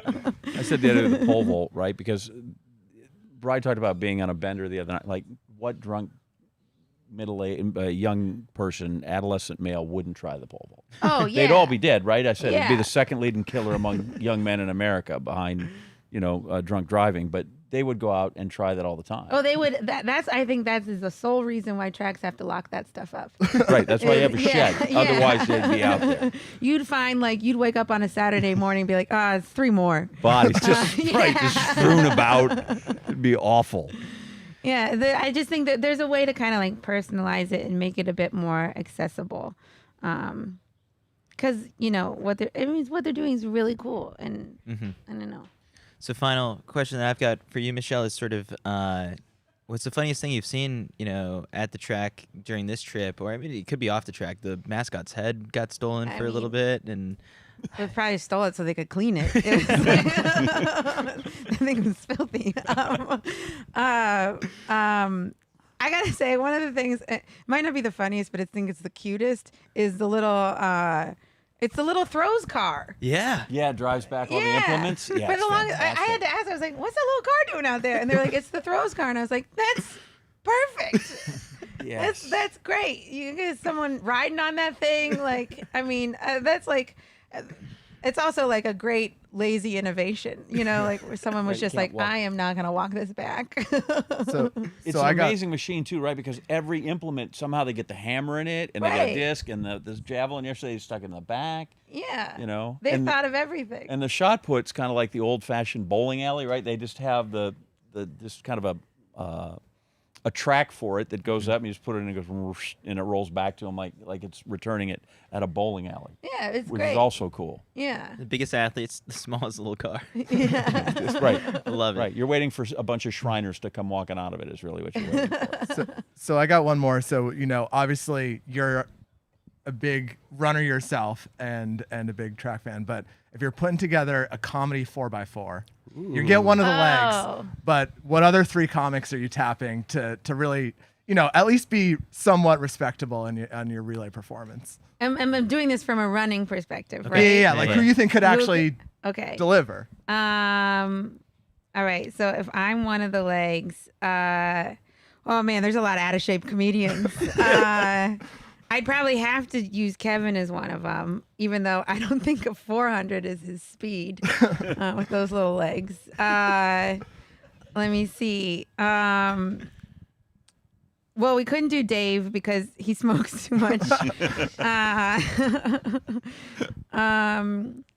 Maybe John Mulaney. That's what I was just thinking. He's got that cross-country body. You know? Yeah, like swimmer's build, really. Yeah, I think if he trained for a minute, he could get there. Now that he got Kumail in like the Avenger shape, like yeah, I still don't think he could go fast though. And let's see, I only have 3. Who's the 4th one? Well, you're the 4th. No, I'm 3 including me right now. So me, Kevin, John Mulaney, and it's a shame Louis Anderson's not with us anymore. Yeah.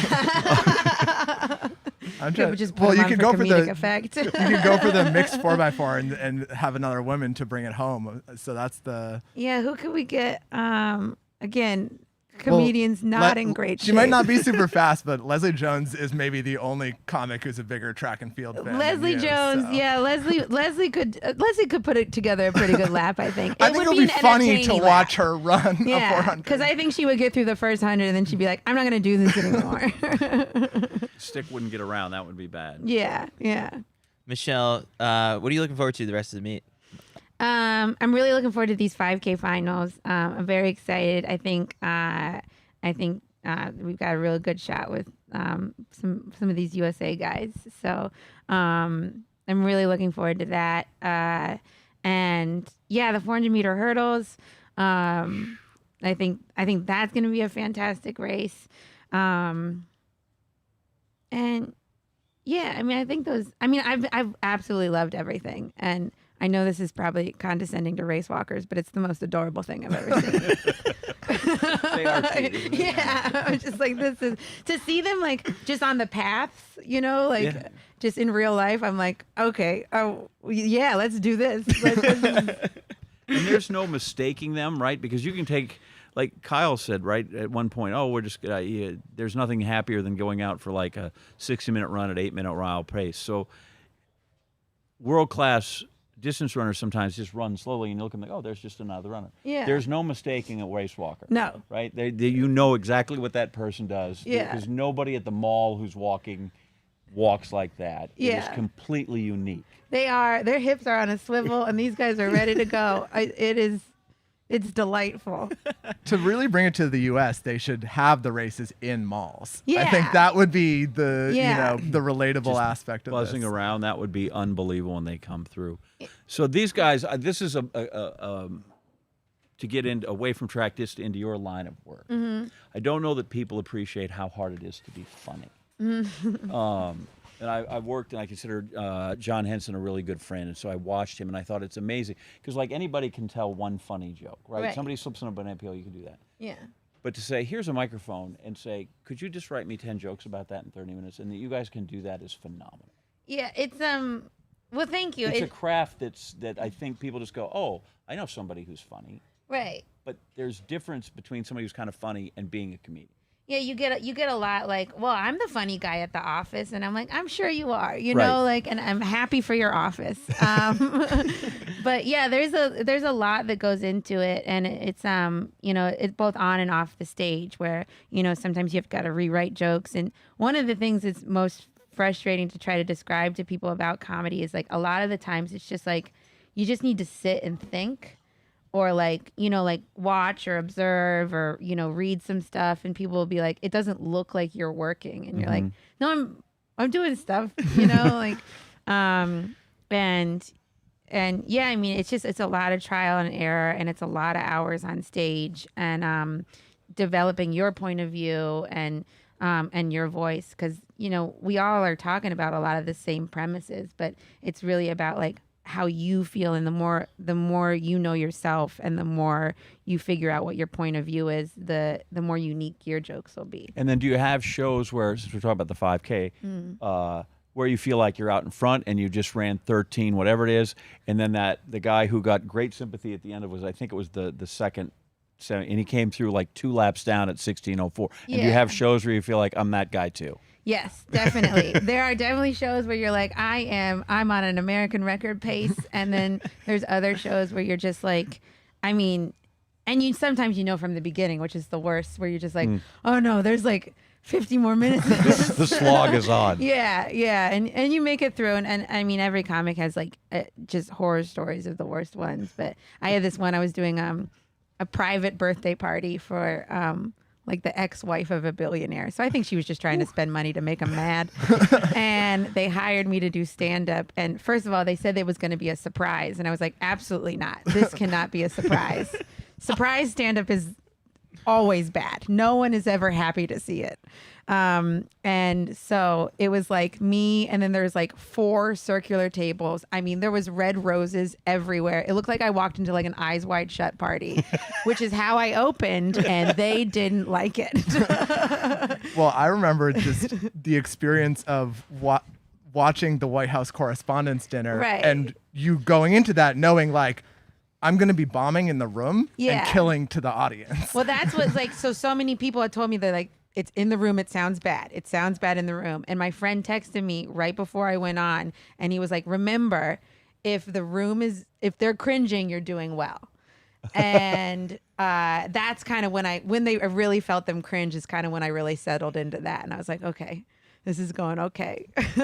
Well, it's funny, like, to again draw the comparison between, athletes and comics. I remember hearing on a podcast one time, Whitney Cummings talking about how their stand-ups will talk about, you guys were saying normies are like civilians. Mm-hmm. And she was saying how it really is, it's like going into war, and there's this othering experience of like, this is something that people don't understand if you don't live in it. Right. And I think track and field athletes are the same way, where it's just, you can never have, if you're not the person getting the most out of your body in such a, like, frankly, extreme way compared to the average person, you just can't understand what that's like. And comedy has to be kind of the same way, where it's just so unique that it's hard to just explain to somebody who isn't a professional stand-up. It really is. And it's like, I think that's why stand-ups kind of we get along so well, and we also gravitate to each other when we're at parties or something like that. But like, there's so much work that goes into it behind the scenes, like Dave Chappelle, and he doesn't really talk about this, but like when he was shooting Chappelle's show, he used to shoot a season of the Chappelle show immediately, like literally that night after they wrapped, get on a bus, and he would go on tour for 3 months, and he would do 3 shows a night, which is like normally on the road, like, if you're on the road Thursday, Friday, Saturday, you do 1 show Thursday, 2 Friday, 2 Saturday. He was doing 3 shows a night, which is like, it's unheard of. He's the Anna Hall of stand-up comedy. Yeah. and he's an excellent comedian, and he was always very talented, but that amount of work is gonna it's gonna take you from like being like someone who's naturally talented to like, Ashton Eaton. So how do you, on occasion on SportsCenter, you'll do the show live, and then you have to do a second round of it comes through. And on occasion, there's even a third time. And the third time I have to even read the same story, it comes out like dust in your mouth. Mm-hmm. How do you tell that joke 200 nights a year and sell it like it's just as funny to you the first time you said it as the 200th time? It's hard, you do go through ebbs and flows of the joke, where sometimes you're just like, I gotta drop this joke for like a week or 2, because I'm just like, I'm getting sick of saying it, and I can feel it sounds like that a little bit. Mm-hmm. So you might drop it for a little bit and then pick it back up, or you just gotta kind of like find a way to have fun with the material. Mm-hmm. I know like there's been a couple times right towards the end of like getting ready to tape a special where I've just been like, I gotta just do crowd work. Like I don't even wanna tell jokes anymore. I wanna like talk to the audience or do something different. But it is a real like you really have to work on it to make it sound like you're enjoying this set of words still. So, Michelle, I'm looking at the YouTube chat right now. You've incensed the race walk community. Yes, that's amazing. There's a ton. So if you've got Mission accomplished by you. Before you sign the flag, do you have any final words? You can look into that camera right there about the race walk. Well, good news, race walk community. I also thought of a bit I'm going to try on stage about you guys. So I think it's war. I love it. Michelle, thank you so much for joining us. I hope you continue to just push the sport forward just with your fandom and sharing that joy with everyone, because I love it when you pop into the CITIUS Mag Instagram comment section, because it shows that there's these people in high places that also enjoy the sport, and so any kind of ally that loves track and field is great. Also, if you're a track and field fan who's just learning who Michelle Wolf is, first of all, like, get better taste in comedy, and like, second of all, like, she's very funny and you should watch her stuff. Yeah. And you said you triple jump? Yeah, I high lung and triple jump, or used to. Do you know Keturah Orji? She's an excellent triple jumper. I am a big fan. Wait, is she here? Yeah. We're going to have her come over. And with that. Yeah, so we thought we'd just have her come in right now if we could. What is so Or do you want me to Yeah. Bring on stay? Keturah Come on really for a quick. second. Jasmine, do you Yeah, want to slide jump on over. real quick? Say hi. Yeah. Because Jasmine's coming in. Where's Keturah? There she is. Come on I'm in. going to say hi and fangirl real quick. There you go. Hi. You're amazing. You get to have that one. You can have that one just in case. I haven't seen you forever. How you been? Good. I haven't seen you since your marriage. Congratulations. Thank you. On the nuptials. Thanks. I think Kendall Williams is still your friend. She tells very funny stories. Yes, we're roommates as always. So Michelle, what's this moment like Really for you? funny. I feel like he just felt. How far can you triple jump? Back in the day. I mean, like 35 feet. It's Nice. That's pretty good though. It's That's- fine. That's You were two probably pages doing that for in you. what, middle school or? No, I didn't triple jump in middle school. Oh, of course, yeah. So John, I guess you've been able to follow her career since she was in college. I guess what's this been like? I guess for you to see her performing at the world's biggest stage. Well, first off, it's great. Every time I see her, she talks a little bit more because you're kind of like Fred, very quiet, and then it goes better and better and better. And then, and I'm glad that she finally won the Bowerman because that would have been a travesty on par with Edward Cheserek, which is still the greatest travesty in the history of the Bowerman, is that Edwin Cheserek, who's got 17 NCAA titles or something ridiculous, more than anybody else, and never won the award.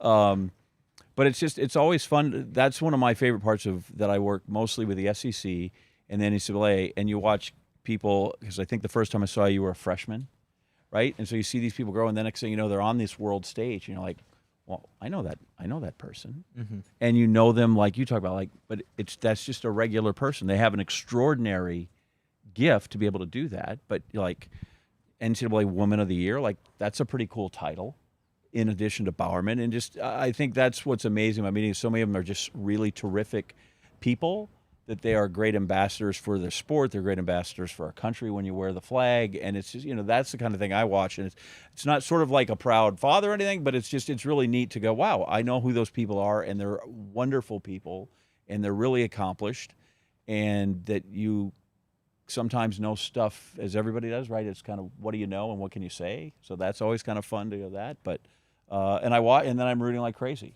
I'm like, just, when you went down your third one, was that you came, because after the second one, I'm like, okay, God, she's down there, like she needs to jump, like she's flirting with a line that I'd rather not have you. Right. Yeah. Which was like watching Christian Taylor yesterday, and I'm just like, oh, and he's going backwards, right? And it was just so hard to watch. Mm-hmm. And he's injured, and so it's okay. And he was great. He came out of the pit and he was appreciative, and the dude doesn't need one more gold medal from these stupid championships anyway. But but you sit there and all of a sudden you realize you're invested in people like watching you or watching Grant that you've grown up with, and you're like, just get to get out there a little farther, right? Is it that hard? Like, I don't need you to go 18 meters, but I don't need you to also be flirting at 8, 9, and 10, and you did. You came through, and then it was fine, and then I could sleep well the rest of the night. Me too. I think. Oh, go ahead. Go ahead. No, I think something that's remarkable to talk about for the triple jump is the fact that we actually had 3 women qualify, and is that the first time? Or I don't think so. So 2016 was the first time I think we've had 3 women go to the Olympics for the women's triple jump, and then we were able to do it again for Tokyo, and then we've been able to do it here. So we're getting better and better each year. So we're slowly getting better, and I just want to know, what are your thoughts on that? Because for so long, it was kind of like we had this downfall in the women's triple jump after Tiambe, and it was kind of crickets, and then you and Tori come along, and then now we're starting to see more and more women starting to figure it out. So what are your thoughts on this? Yeah, I think it really just shows that when someone's able to do something, it really encourages everyone else that they can do it too. Because I remember in 2016 when I broke the American record, I was a sophomore in college, and I think I broke up at like 20 centimeters or so. Like, it was a big deal. And then now we fast forward to 2022, and it's like 6 years later, and the American record has been progressed all the way to 1492, and we have 2 women in the finals, and Tori was able to win the medal. So it's like you really see how far we've progressed from 2016, where the American record was 1453. Michelle, what's the biggest thing you want to kind of pick the brain of an American record holder that's sitting right next to you? I just want to know what your favorite phase is. My favorite phase is the first phase, the hop phase. Yeah? Yeah, that's my strength. Yeah. Yeah. I always like watching the second phase the most, but I was always the worst at the second. Me too. Yeah, me too. You got to be patient, right? You got to hold that. You want to bail out. It's the whole thing is like, because you did long jump as well, right? But like you can only screw that up once. The other part, like you've got, even if you do the hop great, like, okay, but I'm only third of the way through. So you can't get like, okay, I feel awesome. This is going to be great. Otherwise, crap, I forgot to do the other two parts of this thing. Yeah, I think it's a good and bad thing because sometimes you mess up the first phase and you can still fix everything else and get a pretty good jump out of the rest of it. But sometimes you mess up the first phase and it's like, yeah, this whole thing's going downhill. Go ahead. You're not just a triple jumper, but you're also a long jumper as well. What is it like being able to triple jump and long jump? Because we're not seeing a lot of that double anymore. Yeah, I think it's cool to balance both. Sometimes you get tired of just doing one, so being able to switch between the two is really fun. I also think it really helps. They help each other. So sometimes I bring a lot of speed in the long jump, and that'll help me to bring more speed when I'm triple jumping. Sometimes I can get my knee drive higher when I triple jump, and that helps in the long jump too. So just great to be able to balance both and make money in two different areas too. All about making money. It is. But one is so powerful, right? The other one, I look at long jump and it's just fast. And I can go a long way if I'm fast. The other one, it beats you up. It seems like that's hard on my knees. You got to be strong through the core. Like I just don't know what the attraction is to the other one. You know, why the harder one? You'd have to ask God because he chose that event. He said, Keturah, so it was, you're gonna be able to jump 48 feet in the triple jump. I said, okay, that's what I'm gonna do. You're gonna hang with it. Do you ever look at long jumpers and you're like, you're only doing like a third of the work? No, since I long jump too, I understand the difficulty with that. So. What have you picked up now? I mean, multiple U.S. national teams and getting exposed to international competition. What have you taken from each one of these teams that you've made that kind of, helps you along the road for next year, looking ahead to Budapest and then to Paris? I think the one thing I've really learned is that on the day of, everyone's going to show up and you really have to be on your best. Like sometimes going in, there's rankings and there's like guesses of who will do what, but like none of that really matters because on the day of anything can happen. And even people, sometimes I like look at how people are doing throughout the season and I'm like, oh, they haven't been jumping well, so like I won't have to worry about them. Like I think most athletes do this. Like you look around and you're like, okay, I'll be fine with them, maybe I can beat them, that kind of thing. But none of that really matters. The rest of the season really doesn't matter because on that day, people that you didn't expect to show up are going to show up, and people that you did expect to show up may not show up. And so it's really just about being ready to compete at your highest level on that day. That's how I felt with the Media 800 that took place yesterday. I was studying up everyone's. I was like, this guy from Spain looks like he can be good for like a 3-minute. I think I'll be okay. But that happened in the women's discus with Valerie Allman and Perkovic, the gal from Croatia, Czechoslovakia, Czech Republic. But the Chinese threw one out and threw a 3-meter PR. And I think they all went, well, wait a minute. That's not at all how this competition, as I was sitting in my room visualizing this happen, and I think it threw them off a bit. It's sort of like in golf, right? You should just always assume that guy's going to make the putt, right? So I just always assume somebody's going to jump 14.7 and then take care of my business. Mm-hmm. That's hard to do. Yes, it is. Right? Okay. So that all sounds really good theory in these wonderful lawn chairs I helped put together. But in practice, when you're sitting there, how do you channel that to make sure it doesn't rattle us? Yeah, I think the hardest thing is trying to settle your nerves and the pressure in the moment. Sometimes you feel like you're in a flow and you don't even have to think. You can just kind of go with it and the jump's going to come. And other times I feel like I really have to force it and like try to find the positions and find where I need to be today versus other competitions. But you really never know until you're out there competing.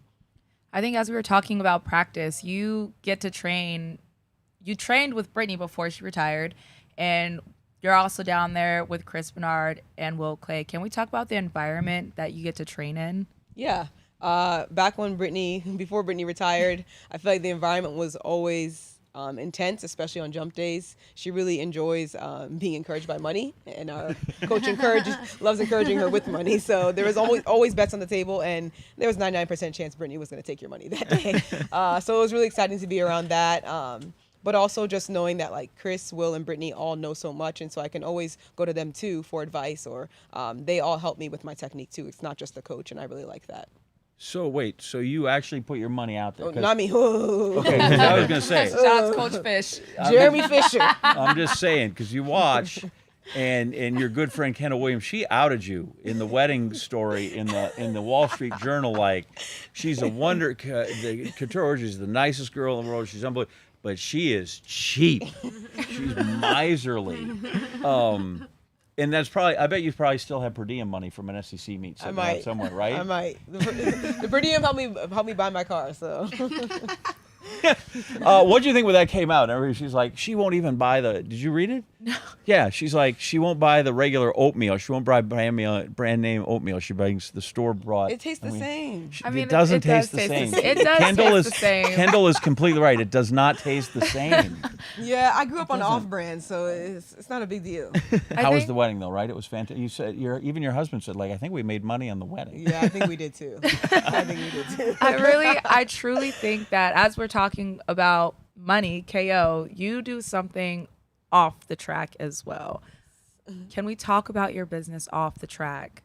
Yeah, so I just started financial coaching. It was something that I've wanted to do for the longest time. I have my undergraduate degree in financial planning, but was really nervous about, like, do I know enough? Do people really need my service? Kind of just typical nerves about when you want to start a business. But I feel like I kept seeing instances where I was needed, where like people just didn't know things that I consider basic, but maybe not be basic. I also just feel like our education system really lacks in that area, and a lot of financial advisors and just people in the financial industry can take advantage of people not knowing a lot and may make money off of certain recommendations they make, and like take commission from that. And so I wanted to be someone that was like independent and around similar ages of people I'll be working with, and that they could trust, and not too expensive either.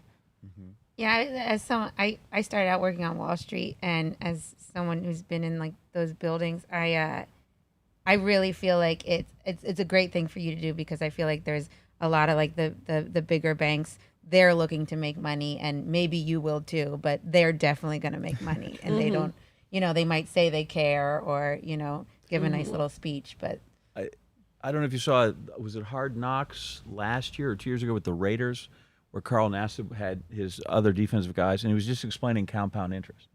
He said, if you just take half your check, take a third of your check, just set it over here, and you don't do anything. And he went through and he goes, look, and that one, and in 5 years you have $1 million. And the guy's like, well, that can't be. And he had to explain it to him again and again until they so don't go buy, the new car. Like, just set it there, and just you don't have to do anything. But they just assumed that investing had to be involved and all these other things. And their eyes were they got gigantic. Do you run into that where you find people that are not in the know, but they're completely so novice, completely so unaware, that you're like, well, this is, you said it's not just a space you can be in, but there are people that are just desperately need this. Yeah, for sure. And I was that person. So before I went to college and actually studied financial planning, I didn't really know much about money. I was one of those people that just saved, and just in a savings account. Like, that was all I did. I didn't know about retirement accounts. I didn't know about investing. I didn't have any type of credit because I had gotten a scholarship to college. And so there were just a lot of things that were missing. And I knew that there were other people out there like me that needed this information and needed to know that, like, if you invest today and take out the money when you're 65, start taking out money when you're 65, you could have a lot of money there by not saving up that much, just because we're young and we have a lot of time. Yeah. How do I feel about the market right now? Because where are you on that? It's come down. Some days it's good. Honestly, if it hadn't gone down 5,000 points, I wouldn't be sitting here right now. I was headed towards retirement, and then it kind of, I had the kids out of the house. It was all perfect. So I signed an extension at ESPN for 2 years. Can I get out after 2?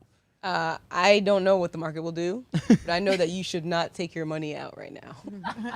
Okay, I'll go with that much for now. We'll see what happens. Have most of your clients been people within sports like track and field, or have it been any of your supporters? It's actually been mostly like random people. I posted on Facebook when I first formed my business, and from there, it's been mostly just like normal, everyday people. I get an athlete every once in a while, but it kind of makes me question when I meet with them. I'm like, do they know that I'm an athlete, or are they just meeting with me about this? It's funny, and I kind of like the separation too. So yeah, but most of my clients are actually just like everyday people. I think that's awesome. Can I ask, where is Keyshawn? Keyshawn is gone. Keyshawn's my husband, for context. Keyshawn's back in Atlanta. He left already. That man was out of here. Yeah, he has a job, so he has to go back to work. Back to work to make that money. Does he make the budget of the house, or do you? No, I make the budget. That's totally yours. Do you like when he watches you compete, or are you? Yeah. Yeah. I love think the the sport. fun part about them is like watching KO and Keyshawn. They're just so opposite, but they're the same at the same time. And I just want to say I really enjoy that. But my question for you, KO, if you had a TV show and you could have a theme song, what song would it be? I saw you ask other people this, and I was just like, oh, she's not going to ask me that. Gotcha. What would be my theme song? It would be a Beyonce song. Knew it. Ooh, Which okay. one? Which one do you want to sing to? Which one do you want to sing to our viewers right now? I'll go with Black Parade. Ooh, that's a good one. Yeah, that was I from. like that. I think that's from The Lion King. I don't know. Yes, it is. But it's more newer. Yeah.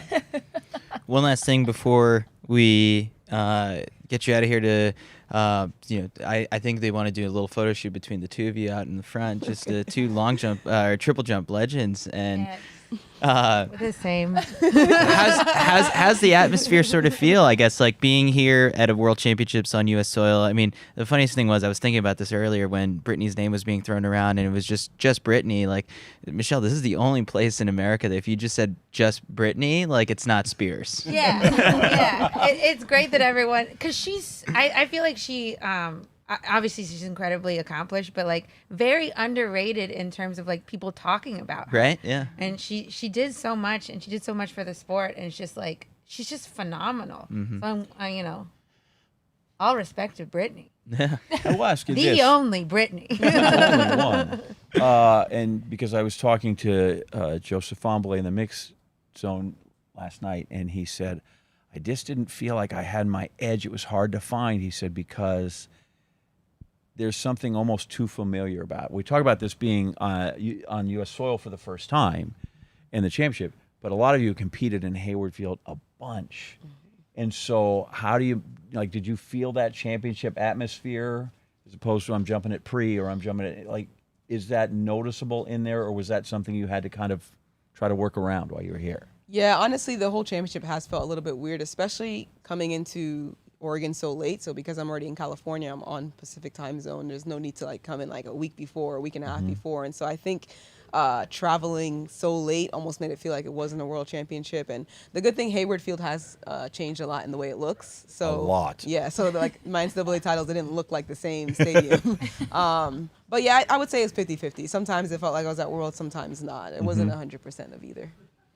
Well, KO, Michelle, Jasmine, thanks so much for taking the time to sit down. Wishing you all the best of luck. The season goes on, right? A couple more meets? Yeah, I'll do a few more meets. Nice. Well, that's exciting. You don't have to go. Kung Fu Kenny's here if you want to sit and just slide over and visit and I think ask we've questions. got Okay. a whole slew All of right. guests that have been just piling up. But thanks so much for joining us. Yeah, thank you for having Appreciate me. it. Thank Thanks, you. guys, for Thank having you. Oh yeah, we need you we to got to sign. get her. Yeah. So yeah, Keturah, you can sign, and then where's Kenny? Can we just roll him on up Yeah. in here? Kenny Send him our way. is coming on. There he is right now. Was he suiting up for the broadcast? You can put on USA. You can wear your sponsor, whatever you got, man. You don't. Yeah.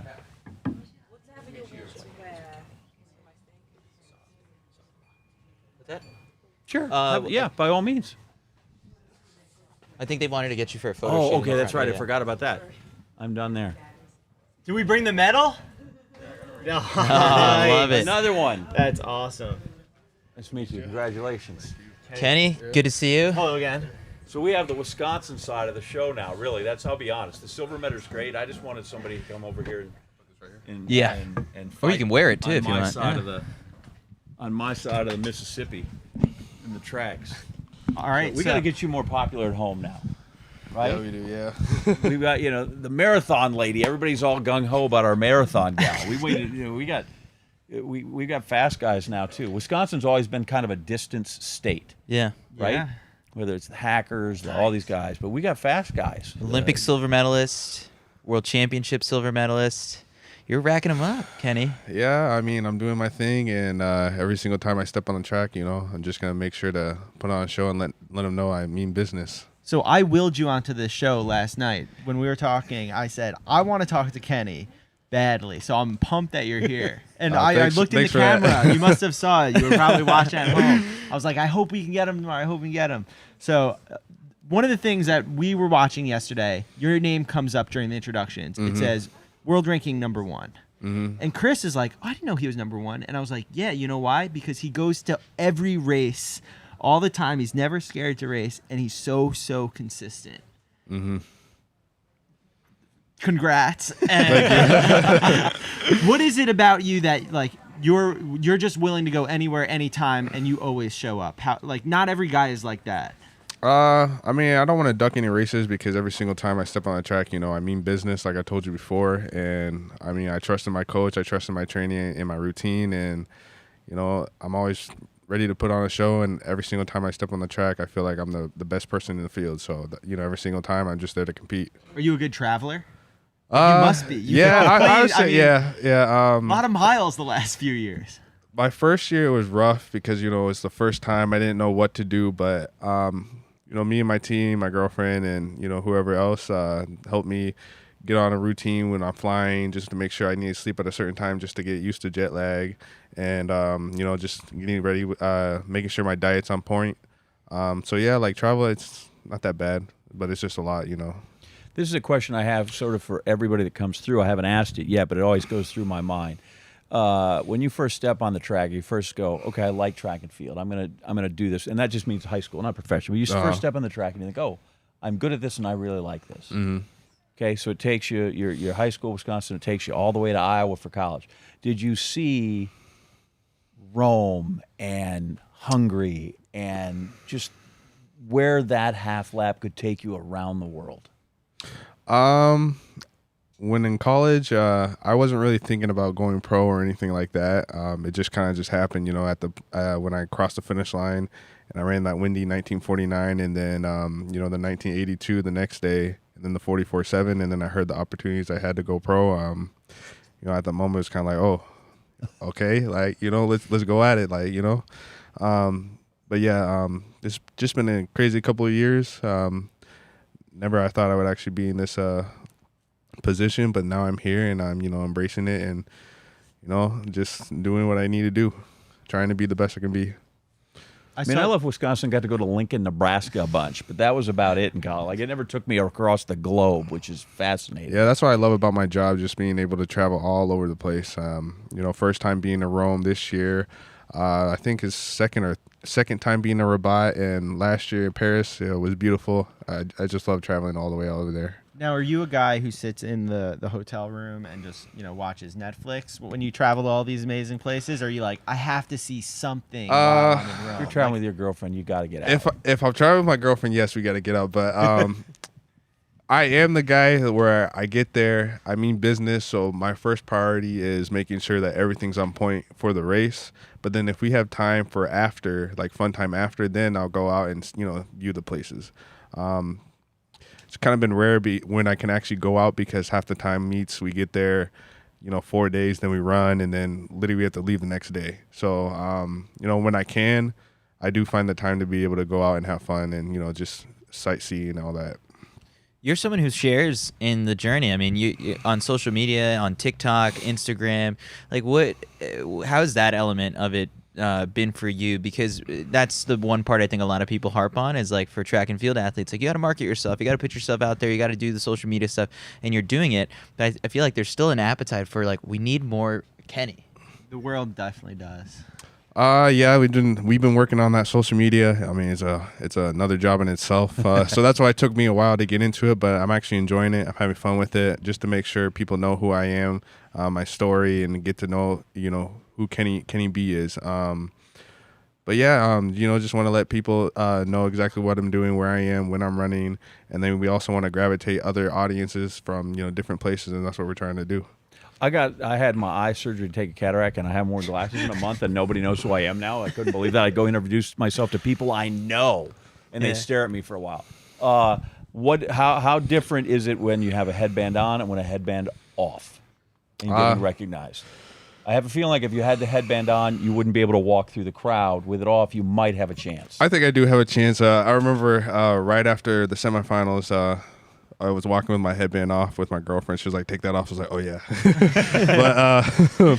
But yeah, you know, a lot of people they love the headband and the whole Kung Fu Kenny thing, and you know, I'm just gonna keep at it. Yeah. It's just because of the headband. Is that where the nickname came from, or is there? It has a set of values that I can relate to. I mean, first is Kung Fu Kenny, so you know, nice ringtone with my name, but it has a set of values like discipline, dedication, determination, and you know, I try to live those values every single day on the track and off the track. So I saw your post that you put up on Instagram of, you know, celebrating, but thanking so many people in your corner. And it seems like, even just talking to you for a few minutes here, like you have such a professional approach to the sport. Has that always been the case, or was that something that you had to develop? It's something I had to develop. I mean, coming out of college, I mean, I wouldn't say most kids are that professional, but you know, you got to learn when you get into the sport, and especially at a high level, if you want to make it, because there's so many athletes that have been at this level and they haven't really lived up to their expectations and all the hype, because you know, they kind of get lost in the sauce. And I just had the right people around me that's helped me build up my professionalism, and you know, you see what you see. Like it's been a couple of, you know, crazy 4 years, and you know, this is the end result. I don't think I realized how young you are too. Oh, like, I think a lot of people forget because of the beard and how chill I am. I found out yesterday. Like, yeah, only 23. I mean, you're young buck. You got plenty of years left. Arion makes you look old, though. Yeah, he does. You run those fast times, and suddenly, you know, we go from junior college, and now I have this career. What D1 college probably missed out on you because of the turning all pro? Of them.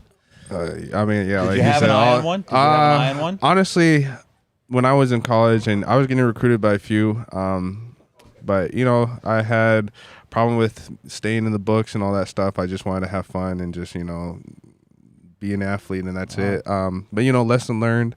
But yeah, I was planning on commuting to Oregon. Actually, I had a visit here. I had a visit with Wisconsin. I had a visit with Indiana, and then I went to Washington, and then there was another one. I forgot which it was, but there was a ton. But I wasn't really I didn't really know track and field. Like, I'm just a kid that's just running and having fun. So I never really watched the sport myself. I mean, even now I kind of don't really watch, because you know, I do this every single day. You know, so I already kind of know what's going on. But yeah, I was initially gonna, you know, come here. And then I ended up having to go to the JUCO route just because, you know, grades and all that stuff. But, you know, I regret it, but, you know, I still made it and worked out fine. Yeah, it worked out fine. Yeah. Mm-hmm. You're in your slides, by the way. Which toe did you break? This one. It's a little swollen. When was that? And how did that all I broke out? it in December. It was December 17th. What were you doing? Hauling wood? What were you making? I was building a coffee. What was it called? I forgot what it's actually called. Coffee table, but it's like slides up. Okay. So you just were working with the IKEA and an Allen wrench, and all went terribly Yeah, wrong. pretty much. And I realized I'm not a handyman. But the thing that was worse about it is when I broke my toe, and then like I saw the end result, I ended up putting it on backwards. That's what. So I was like, crap. Even worse. Yeah. So my coach found out. You know, figured out how bad it was, and took 7 weeks off, and then I had somebody else work on it. I realized that it's not my job to do all that stuff. The rest of the furniture can become pre-assembled, sure. Yeah. So worth the bucks. Last night on the podcast, we were comparing the different strengths and weaknesses of guys in the field. Mm-hmm. And for you, I was like, I think he's like Mario or Yoshi in Mario Kart. Like, you just have 4 out of 5 stars in everything. Like, and that's part of probably why you're so consistent. Mm-hmm. Is that a fair assessment? Like, you've got a really good start, a really good bend, really good finish, and everything, but like, you can kind of do it all. Is that? You probably know the technical side of the way you run better than I do. I feel like I'm one of the best curve runners in the 200 meters, but I do need to work a little bit on that last 100 meters. I mean, I have days where I can put a perfect race, and then days where I kind of mess up here and there. But I mean, like you said before, I've been pretty consistent, and that's what I've been, you know, pretty good at. I mean, every single time I step on the track, I know exactly where I messed up, and then the next day, I go back to practice trying to fix that, and then if I do the same thing, it's all repetition. But yeah, I'd say that's a fair assessment.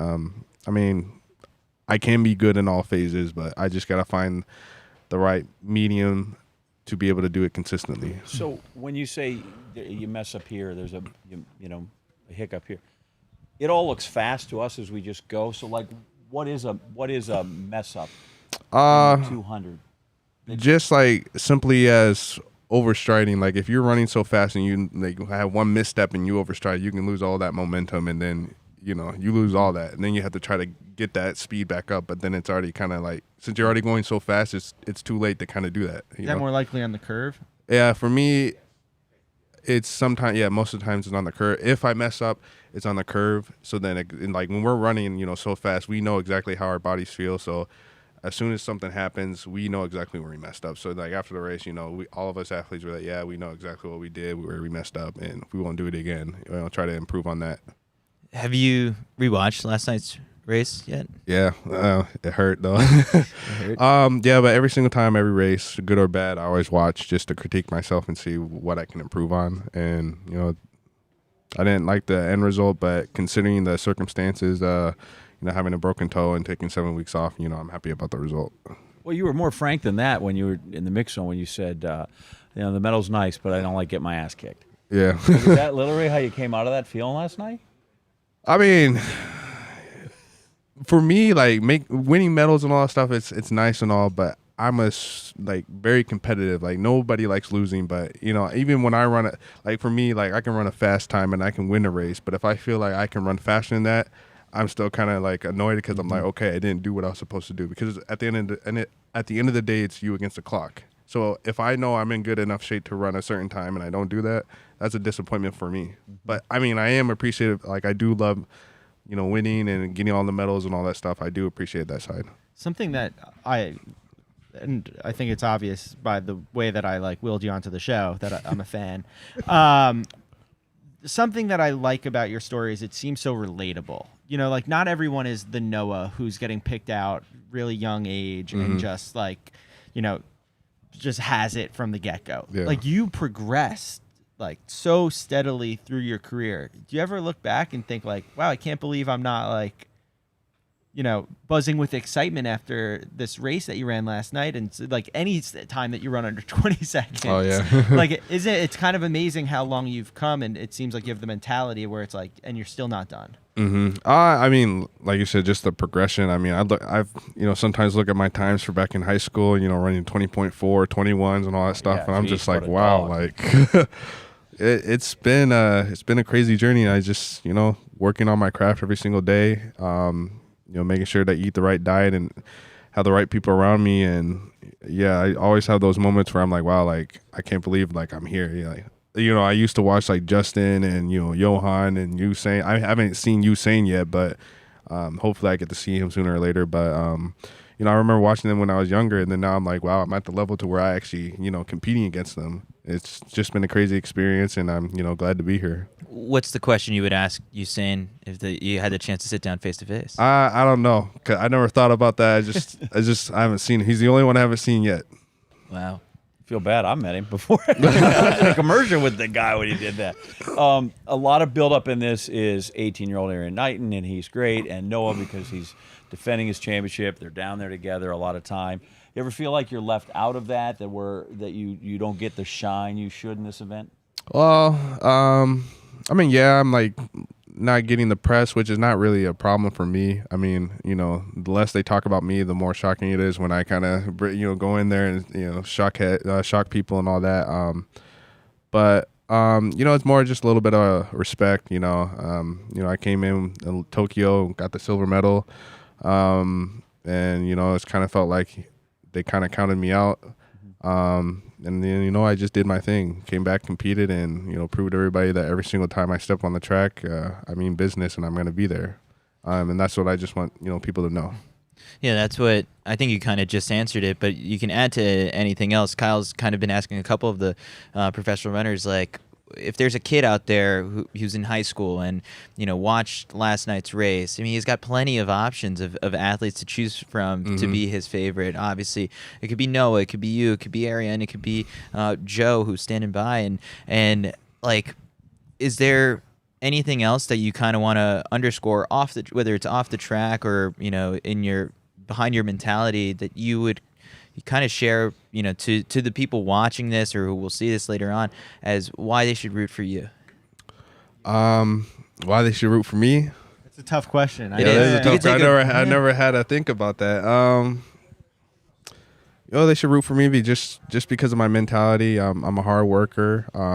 Everything I put on the track, it's going to be laid out. Just showing that hard work always pays off, and you can that you see exactly where I'm from, Wisconsin, small town, a place that's Rice Lake, Wisconsin, place where sprinters are not really known, and just showing that hard work can get you anywhere. Well, you've mentioned a couple times nutrition. Like, that's something not a lot of sprinters, I think, distance runners especially. I mean, we were terrible at it at times, but like that element, like how seriously are you about that? Do you work with someone or like what is... Yeah, I'm very serious about it. My first year, I was eating like crap. Yeah. Like what? What were you eating? Just let's say Chipotle, pizza, McDonald's. Just just whatever, just to feed me. But I found out later that I had a gluten intolerance, so I can't have gluten. So that's what kind of sparked everything else with the whole diet. Because my body doesn't like it at all, so stomach gets inflamed and all that other stuff. So no gluten in my diet, and then. I just found out what my body actually needs to, be fueled. You got to think, like my coach has said before, you got to think as your car as a body. Like a Ferrari, you're not going to put bad gasoline, bad fuel in a Ferrari, right? So, we're sprinters, so we got to think our body as a car. So whatever we put in our body, it's going to come out.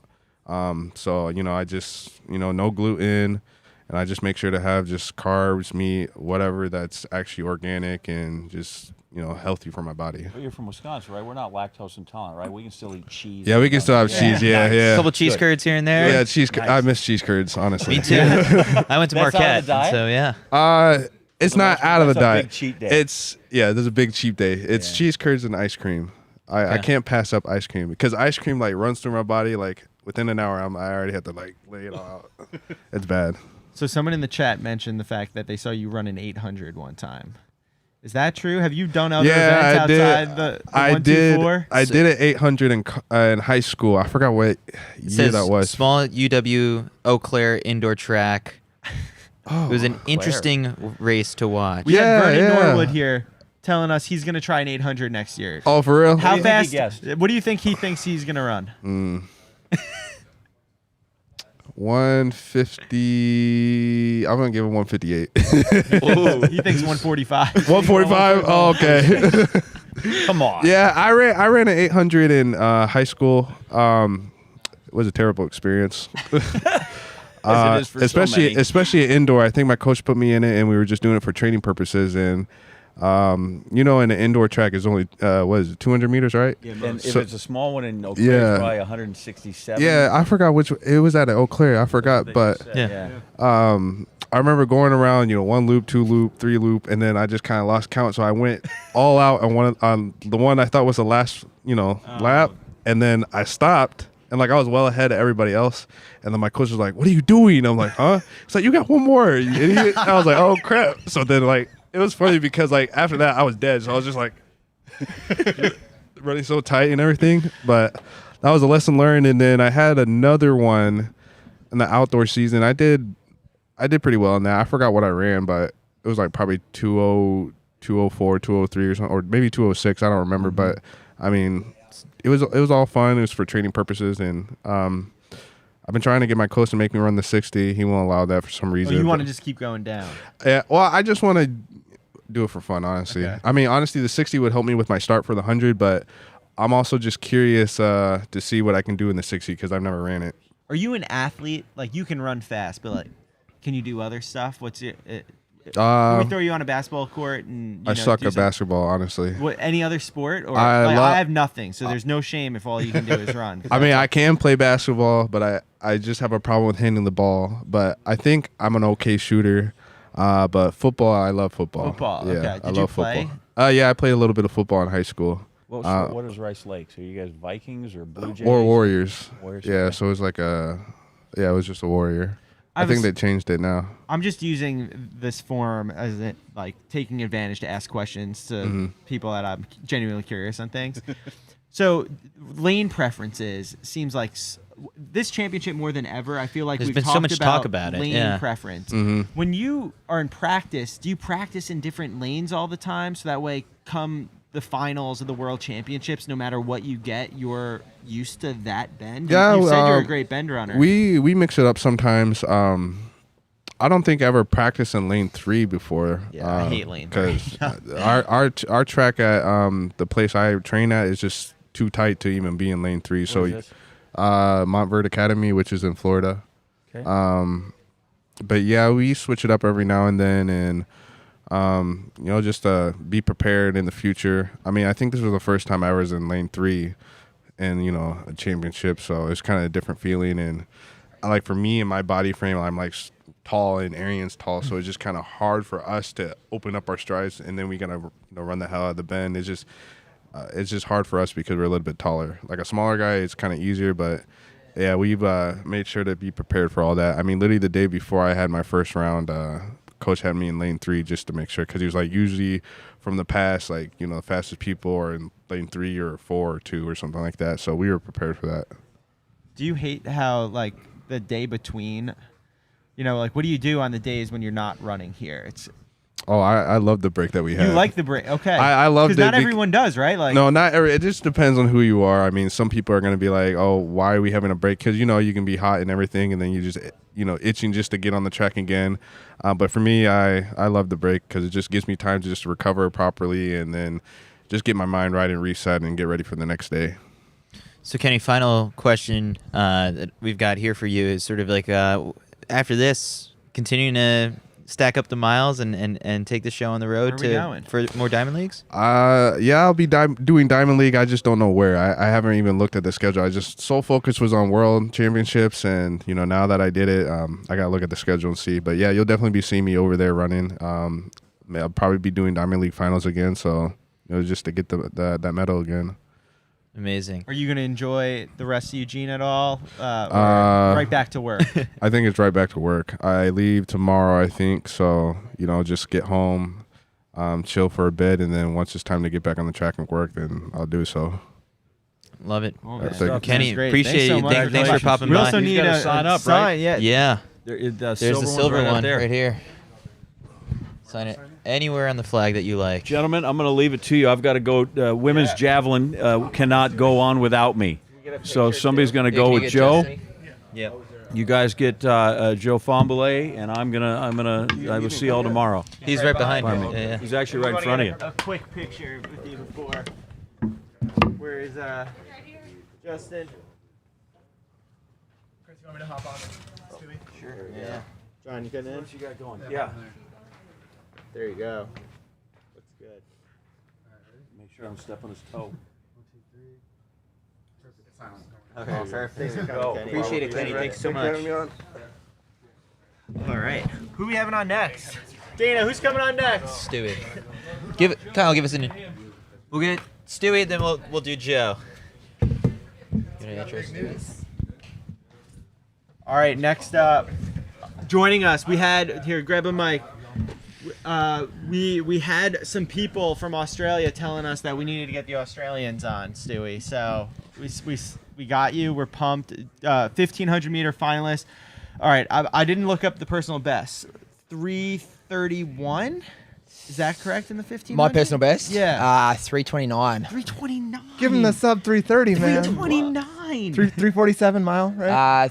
3:48 miles. Oh, see, I gave him the faster time. It evens out. 12:25K? No, I'm just kidding. Making up. Maybe one day. Thanks so much for joining us. How's the World Championship experience been? Hey, yeah, thanks for having me, guys. Yeah, it's been pretty crazy. Obviously, it's the home of track here, so yeah, we feel pretty privileged racing here. The track's been amazing. The atmosphere at the track's amazing every night. Even just getting on the track every round, just hearing the crowd noise. We're lucky enough to have a lot of Aussies in the crowd as well, so that was pretty cool. I was going to ask. And obviously, because we've got weird voices, you kind of definitely hear the Aussie voice as well. So you hear them chanting and stuff, which makes it feel a little bit like home, even though we're probably 20 hour flight away from home. So you're from Australia, obviously, but from Tasmania, right?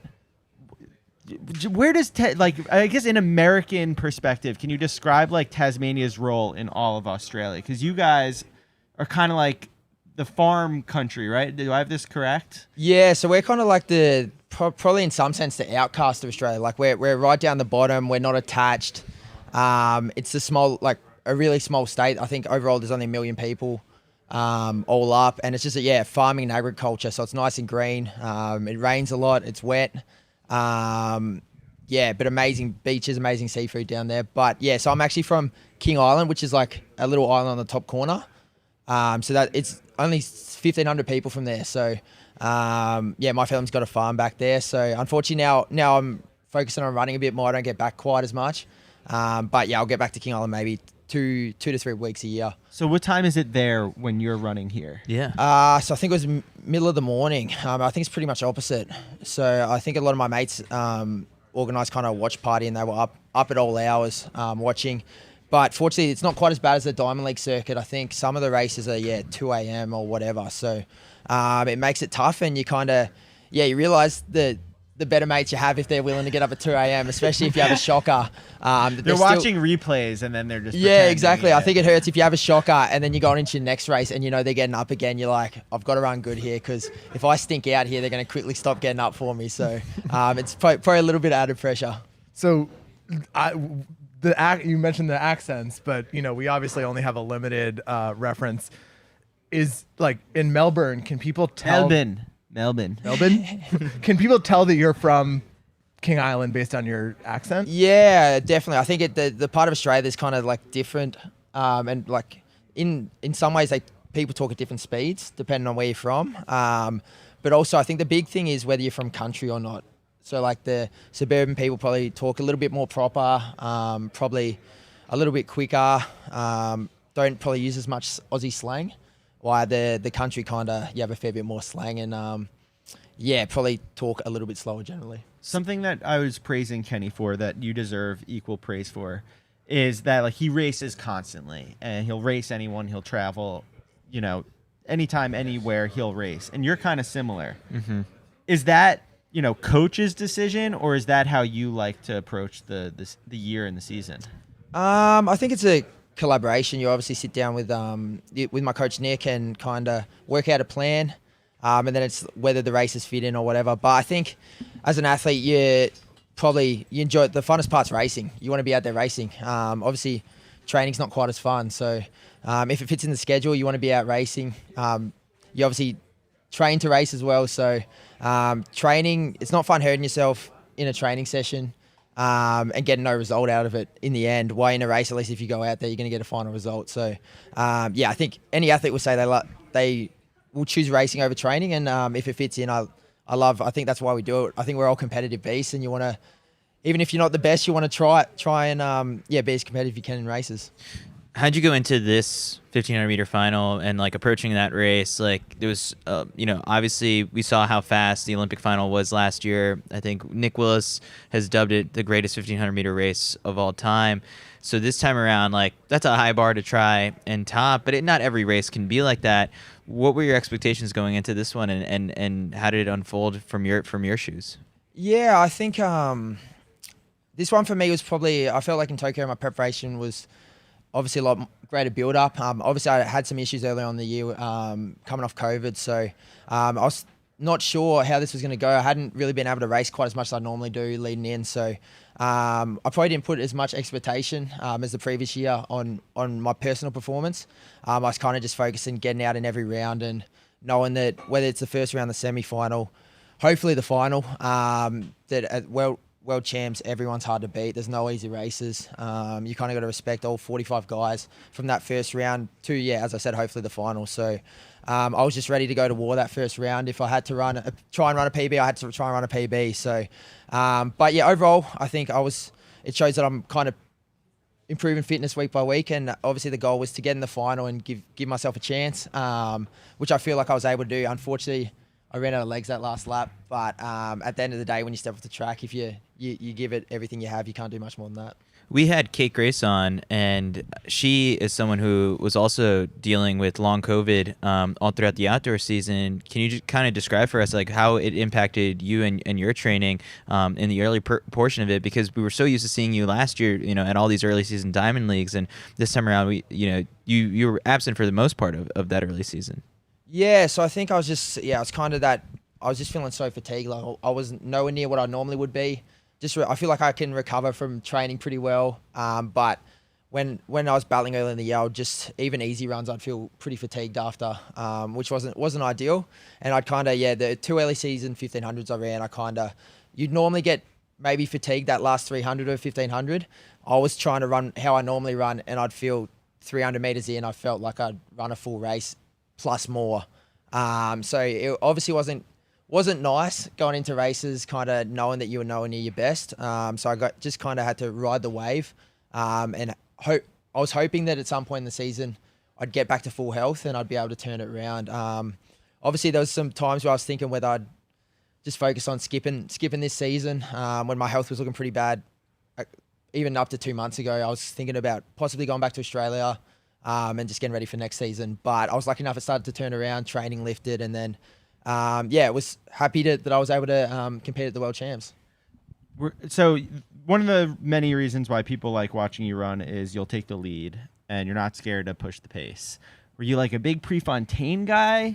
Or like, Craig Mottram once said, it really comes down to the size of your balls, Like, where does that come from? The willingness to just take it and make it hurt? Are you asking how big his balls are? How big are your balls? There's a reason the camera cuts off at a waist height. But where's that come from? That aggressiveness. It's fun to watch. I think it's I like going into races where it's like, if you're leading, you kind of get to control the race. I feel like I'm going into races going, it's kind of, you're competing against other people, but at the end of the day, you're racing to see what physically you can do. So I kind of like having that control that I'm kind of racing how I want to race. And if I run hard, I make people work hard. I kind of feel like if they're able to beat me from that point, fair play, like they're better than me, you can live with it. And yeah, I think at the end of the day, racing that way, you always feel like you're at least in the race for hopefully a fair part of it. And you're always kind of, you feel like you are there to compete, and you kind of feel like you're giving it 110% from that position in the hopefully in the front of the race if you can get there. How much does that hurt? Like when you're just trying to latch yourself on to Jakob or to Chariot. And What do you mean latching on? He's out in front. Oh yeah, exactly. So I mean, how much does that hurt? Diamond League races, Yeah. Chris. I think it hurts a lot. The hardest, I always find the hardest thing is when you feel like you're really making guys hurt, and you look like, because normally in the Diamond Leagues or whatever, you have the big screens at each end, so you can kind of see how people are looking, and you're like, especially if you're in good shape, you're like, surely I've hurt a few guys here, like there should be, and then you look around, you see Tim Chariot or Jakob barely blowing a breath, and you feel an impression on your shoulder, you're probably like, yeah, it's going to be a tough last lap or 2 laps here. So that's probably the hardest part. But yeah, I don't know. I think sometimes it's hard judging your intensity. I think I can get caught out doing that where I'll run the 2nd or 3rd lap way too hard, and I'll be thinking I'm going to drop guys. I haven't dropped them, and then by the bell, I'm holding on for the finish line. And unfortunately, if that happens, you're not going to win. Nobody makes you bleed your own blood. Yeah, exactly. You're not going to win too many races. So speaking of hard, you probably saw I ran 157 for an 800 Oh my God. yesterday. I threw up a ton afterwards. Do you ever throw up? Like before? Some guys go before. No, I actually have never thrown up after a race. No way. You have so much left. Yeah, I don't know. Maybe I'm not gone hard enough. I'm not sure. But I'll teach you.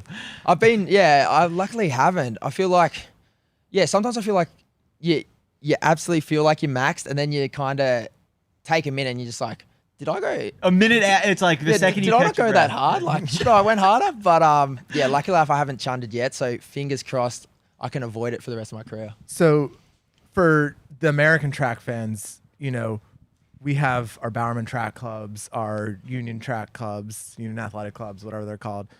You know, I'm not going to butcher the name again, but the Melbourne Track Club is kind of like the premier training group in Australia. How did that kind of come about, and what is that like for your kind of day-to-day training setup and experience?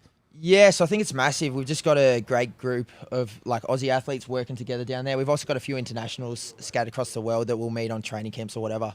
But I think the big thing for us is we just have so many guys that are willing to work hard in training. It's just like a really good culture and camaraderie. And yeah, we just get on well off the track as well, which makes a massive difference as well. So I think we're lucky enough that kind of going to training, especially when in Australia, it doesn't feel like you're going to a normal job. It feels like you're going around to stuff around with mates and maybe put in 20 or 30 minutes of hard work and then stuff around after as well. So I think it just keeps it relaxed. And yeah, ultimately I feel like I kind of feel like I flourish in that environment, kind of keeping it pretty relaxed. And I think it's similar for a lot of the other guys in the group as well. So correct me if I'm wrong, but the story I heard 4 or 5 years ago was before you really broke out on the scene that you were kind of the guy crushing workouts for a little while, but it took a little while to really have that breakthrough, right? Like you guys, especially when the whole crew is together, the lineup of guys that MTC has is amazing, like 10, 12 plus guys, all studs. Was there something that you did differently that made it go from like just being good in practice to now being good on the biggest of stages?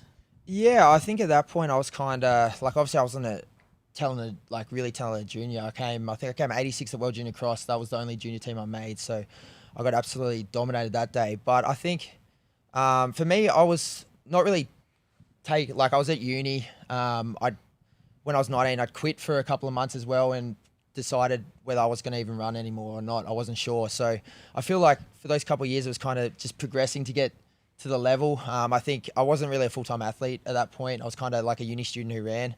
So I probably didn't do the 1%ers that were needed. I was working as well, so I probably didn't have as much time. So I feel I was able to train pretty well, but the little 1%ers, the things you need to race, especially in the big race as well, I was probably missing, and I kind of learnt that from the older guys in the group. So yeah, I was able to kind of take a few of those things on. And I think that the big thing that comes with that when you're training really well but you can't race is just that inner self-belief that you're getting on a start line, you're seeing the superstars of the sport, especially when you get to the Diamond League level, whatever, you're looking across, you're seeing Jakob, Timothy Chariot, Matt Senchowitz, guys that you kind of like have seen on TV and you're like, this is crazy, I'm standing next to this guy, like, how am I ever going to beat this guy? But I think you slowly progress from what you see in training, and then you get that race practice where a few races start going your way and you start thinking like, why can't I beat these guys? Like, I feel like I deserve to be at this level. And I feel like, yeah, it's more of a general progression across the years. I think you're still learning every year. And I think that's something I'm still working on. I think no athlete's perfect, so there's still a lot of areas you can improve on. So I feel like the recurring theme of today is the nickname origin stories. And, you know, we heard Kung Fu Kenny, we heard King Ben. Where does the nickname Beans come from?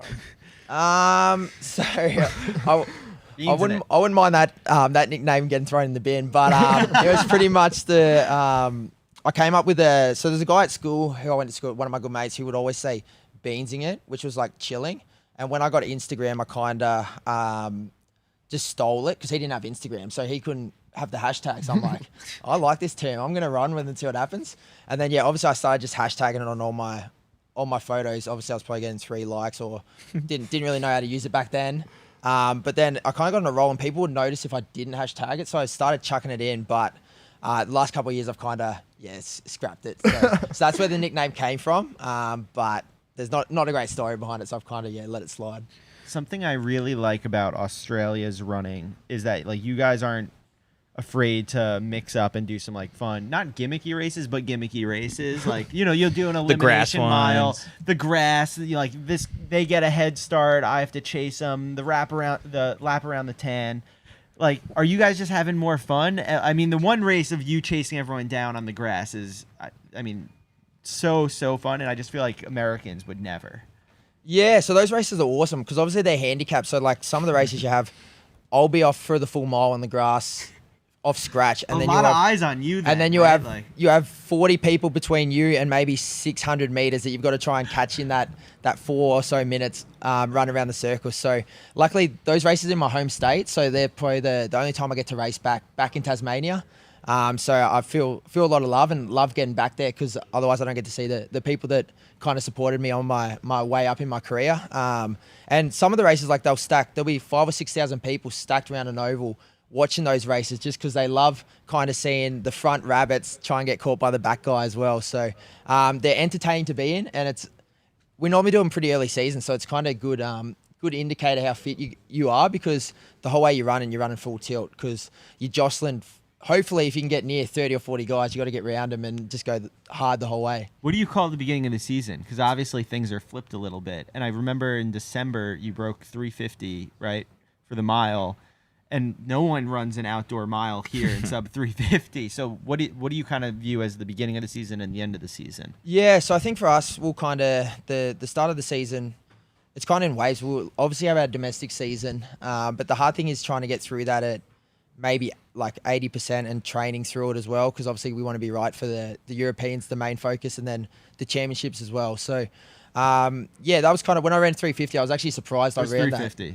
Right. Yeah, Okay. because like I'd done 2 weeks hotel quarantine. I'd only just started jogging. I think I'd done a week of session. So I was like, obviously I was coming off I felt like I was in good shape from that European season, but I think I hadn't been back training long, and I was kind of like, I think the area record from where I'm from, Tasmania, was like 357 or something. So I was like, I don't feel that fit, but maybe I can get that 357. But yes, that was a surprise when I ran 350. But we're obviously not trying to peak that time of year. So that was just an indicator that I was in good shape, and maybe keep a lid on it for the next couple of months and make sure we're peaking at the right time, because it's obviously the championships are never in January, so we don't want to be going too crazy then. So ever since you jumped on, this is a final question I've got for you here, is you've got lit up the YouTube chat because people are wondering if you would call the 1500 result an upset, because people are, they're throwing out numbers and all this stuff. But for Jake Whiteman, how much of a surprise was this for you? Kyle and Mac were talking about how, their own personal experiences with him, about how, it's taken a while for him, similarly to something you were talking about before, to figure out this event and to really master it at this high of a level. So to see it all come together at this stage, like, did it take you by surprise, and how happy were you for Jake? Yeah, I think it was an upset. Obviously, I think Jakob was a big favourite, but I think that's the unpredictability of middle distance running. I think there's so many factors that go into it. Jake's obviously an amazing athlete. I thought he was a real good chance to definitely slide in the medals. He's tactically a great racer. He's been working a lot on his aerobic base as well, because he knows. I think he realised that the 1500s now 330 races. They're not jogging around in 340, 350 anymore, even in the rounds. So, he's tactically brilliant. He's a tough competitor. So I was confident he's going to be right in the mix. I think anytime you race Jake, you're in for a hard race. So, but to see him win it, he's one of the nicest guys you race on the track, but he's one of the greatest blokes off it as well. So, there's not many nicer guys than Jake going around. He's annoyingly nice. It's hard to find anything bad to say about him. But yeah, just to see the emotion of him winning, and then obviously I was lucky enough going through the media zone. I saw his mum there as well, and just to see how much that meant to her, and obviously his dad on commentary as well. It was pretty cool to see, and obviously I've known Jake for a lot of years as well. So to see his progression, he's toiled a lot. He's been in a lot of finals, and to see him finally get that medal as a reward was pretty cool to see. My final question: when I need you to sign our flag, and I want to know not only what color are you going to use, but do you sign with a personal best or not, or an event or anything? Nah, so I'll go. Do you sign with the hashtag Bean Singer? I'll go with the gold, but yeah, generally I'll obviously Australian athletes we're not quite as well known, so normally when I sign I'll just go signature and then AUS for Oz Under. Just because, nice. Otherwise a few people will be like, oh, who's this signature? Like, where are they from? So, unfortunately, we're probably not quite as identifiable, so I just chucked a little Oz symbol under as well. Well, thanks for coming on. Looking at the camera, and, this is Stewy. Appreciate it. Thanks a lot for having me, guys. Yeah, Stewy, appreciate it. Wait, one more thing. Too. So we obviously listened to the Coffee Club podcast, and how bad has Ollie's accent gotten, being here in America for so long? Because like he had his mom on the show, and like her accent, what was it? You pointed it out. She was giving him. Her accent is very so much Australian, stronger. Yeah. And, like, anyone who spends so much time in the U.S., you just start to lose a little. And has that happened to Ollie? Yeah, I think I have noticed it with Ollie. I don't think he's not one of the bad guys though. Like it's still relatively. Like he'll go back to Australia. A few people might pick up on it, but sometimes you get Aussies and they'll go to America for college or whatever, and they'll come back, and half the time it feels like they're putting it on how much it's changed. So, I think I like seeing Aussies when they go to America come back and they still have the Aussie accent.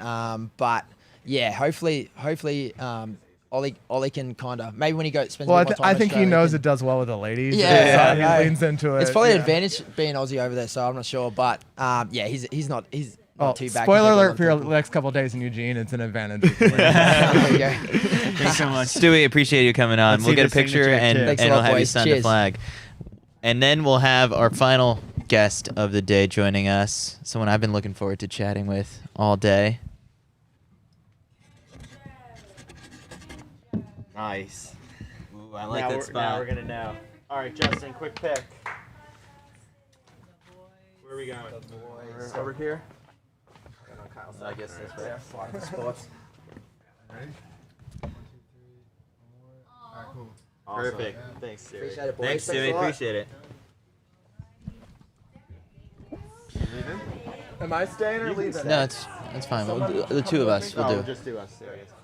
All right, and now we bring on the NCAA champion in the 100, the 200, the Olympian for Liberia, and the fifth place finisher in the 200 last year in the 200 meters in Tokyo, and fourth place yesterday in an epic 200-meter race, which I think the numbers are showing the second fastest close of the entire field. Signature Joe Fahnbulleh. Joe, thanks for joining us. Thank you for having me. I like the shirt. Thank you.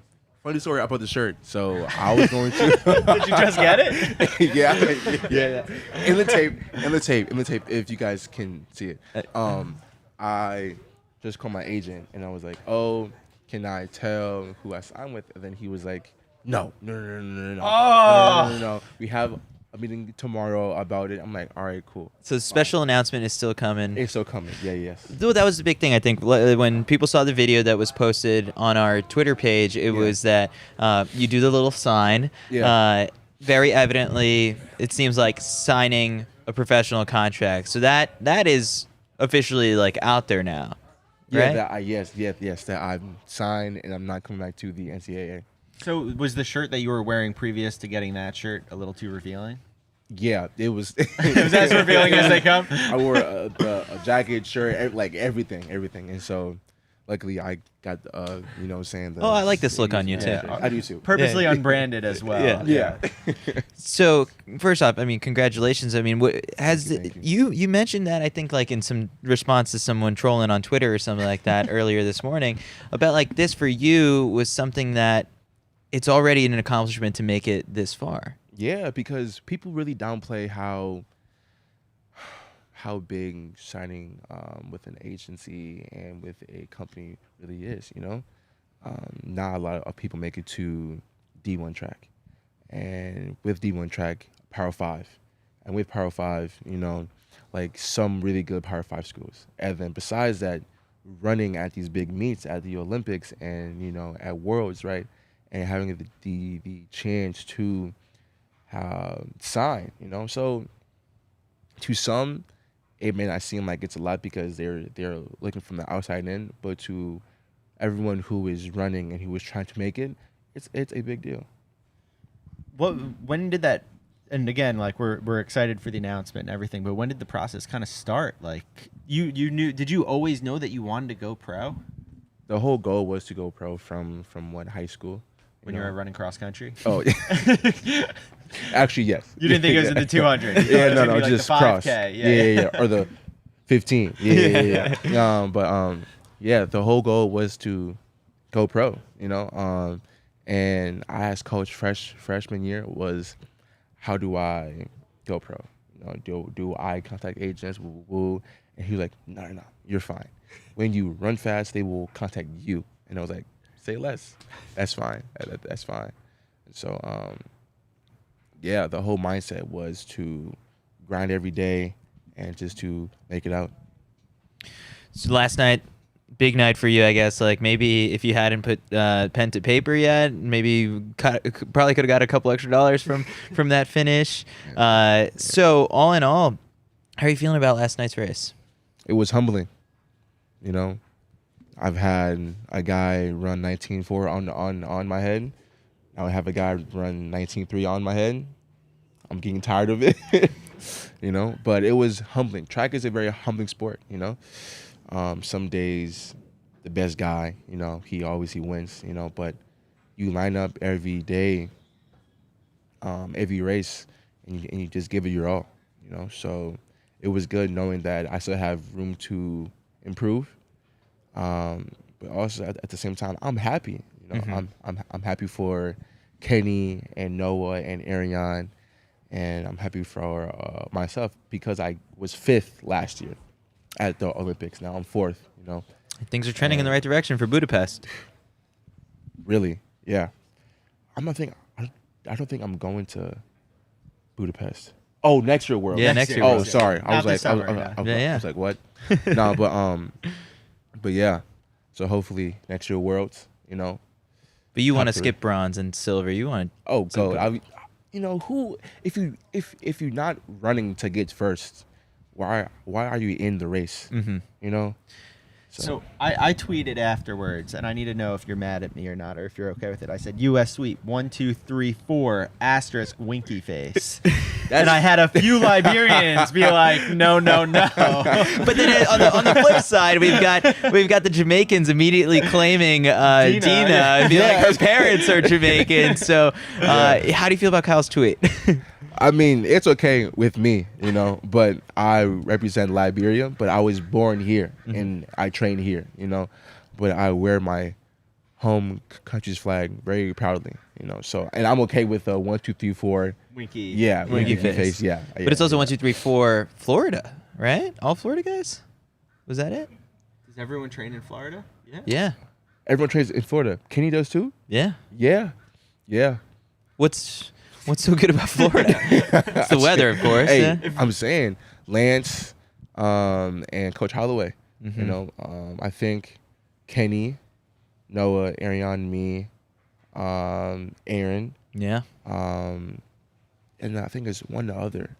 I think Noah tweeted out 6 of the 8 lanes were in a 60-mile radius. Wow. Yeah. So, you know, we could have done this final in games of Florida. You know what I'm saying? Right. We need more meets there. I think we do. Right? We do. Like maybe U.S. Championship. I mean, would it be too hot for the 5K guys? You might be the best one to represent and tell us. Like, I don't think it has to be at a certain time of the year, you know, because around Florida relays and around Tom Jones, it always like rains and it always pours, you know.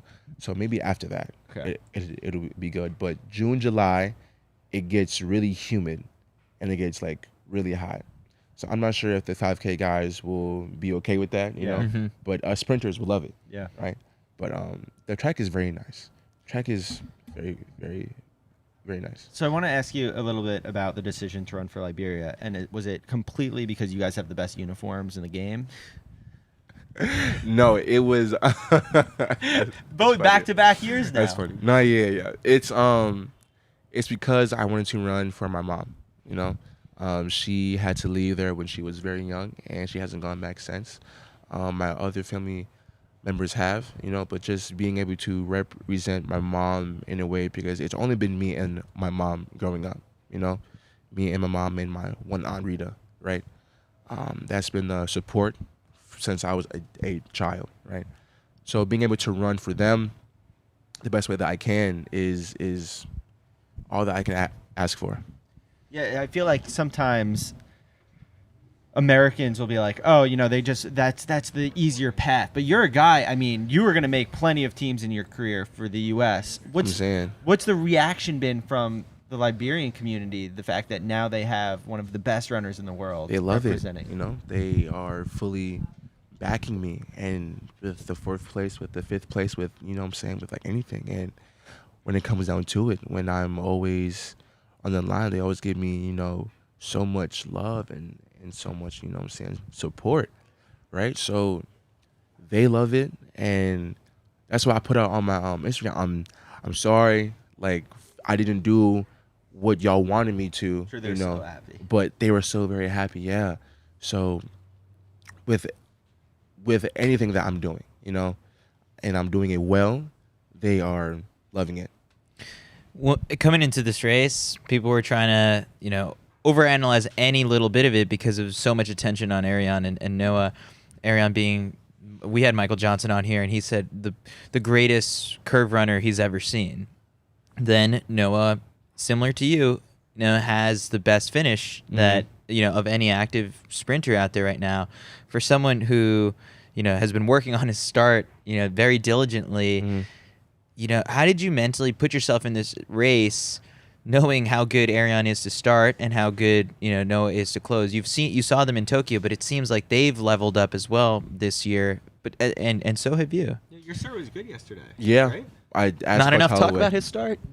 No, but actually, I remember it was. You know better than me.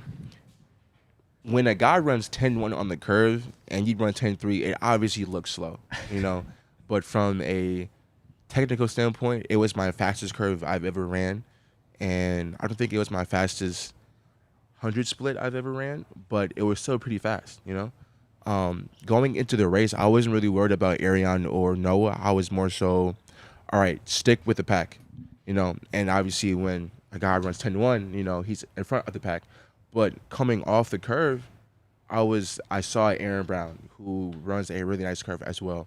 Then I could see red on the inside, and that was Kenny and Noah.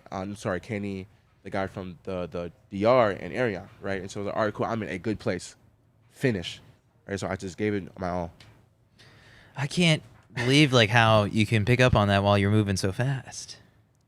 It's a blur, but it's funny because last year at the Olympics, there was coming around the curve, there was about 2 steps where I just had a out-of-body experience, and I saw myself in a third-person view, and I was like, wow, I'm running right now, and I can see Ariane, and I can see Noah on the inside, and I can see Andre next to me. Or was it Kenny? Sorry, Kenny next to me.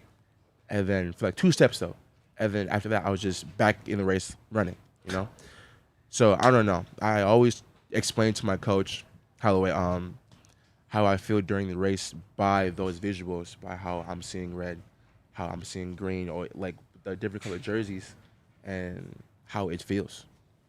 So something I love about you is that you'll completely go at people on social media. You're active on social media. Yes. We're gonna get you that Chipotle sponsorship, bro, one day. Oh my gosh. Do you have anything to gunning tell for them it. right now? Like Chipotle tweets. Which Where camera? are you at? Which camera? This one. Chipotle. I have no idea why you have not gotten at me yet. I'm your #1 fan. I had Chipotle before my finals and after. All right, so I saved it because I knew it. All the shops would be closed, so I've saved my half-eaten burrito for after my final. You gave some. You work with Paige Beckers from my hometown, from my high school, and you've worked with Jalen Suggs from my home state. You know what I'm saying? So I'm right here too, and I always post y'all. And you've seen my DM on Instagram. Y'all have seen my DM and have replied to me on Twitter multiple times. I'm not mad. I'm just disappointed. Just reach out to me. My email is in my Instagram, right? I'm always here. Some unrequited love right there. Please. Jack Flood had his own bowl. What would it be in yours, or would it be a burrito? Jack Flood. Who is Jack Flood? He's a decathlete for the U.S. He's big on TikTok. Oh, really? So I think maybe you got to get on TikTok. I think you might have to Okay. come at him on TikTok. Okay. I will talk to him and see how I can get my own. You saying? Yeah. But I get a burrito, right? So I call it the bullet burrito. For I saw that obvious necklace. reasons. Bullet, right? Yeah, bullet right here. My friend, her Instagram is by Beaded. She makes these really cool necklaces for Addison Rae, these top names. And then my mom just gave me this this necklace before my final. Wow. You know, so I was like, I will wear it, obviously. And Chris gave you that shirt. And Chris gave me this shirt, yeah. But for the burrito, I do double wrapped, white rice, chicken, extra if I'm feeling it, you know. Pico, corn, cheese, lettuce, and with large chips and a side of lemonade. Always. You know, after practice, after a hard workout, go in there, get it. So I want to talk about high school a little bit. You had mentioned. Yep. So we know that you and Joe Klecker went to the same high school, right? Yep. We had Joe on a couple We days had Joe ago. on. Oh, sick. And something that, you know, you saw Fred yesterday tweeting about the 5K and like the distance community went wild. But you have like a little bit of an origin in cross country, and Joe talked to us a little bit about that. I guess, you know, what do we have to do to bring these two communities even closer together, right? Like we're trying at CITIUS. We're trying our absolute best, but we got to combine these two worlds more. What did Fred say? Something about how the 5K was moving, and it was only the prelim. That's all he said, and it moved the needle. And we went crazy for it. Yeah. Yeah. Just knowing the fastest man in the world was watching. I would say have a sprinter commentate on what's happening in the 5K or in the 15. Or RG3 did a good job during NCAAs, and he commentated during the 10K too. Yes. Yeah. So like, Did you have a nickname? Has RG3 given you a nickname yet? No. All right, we'll talk to him. Not.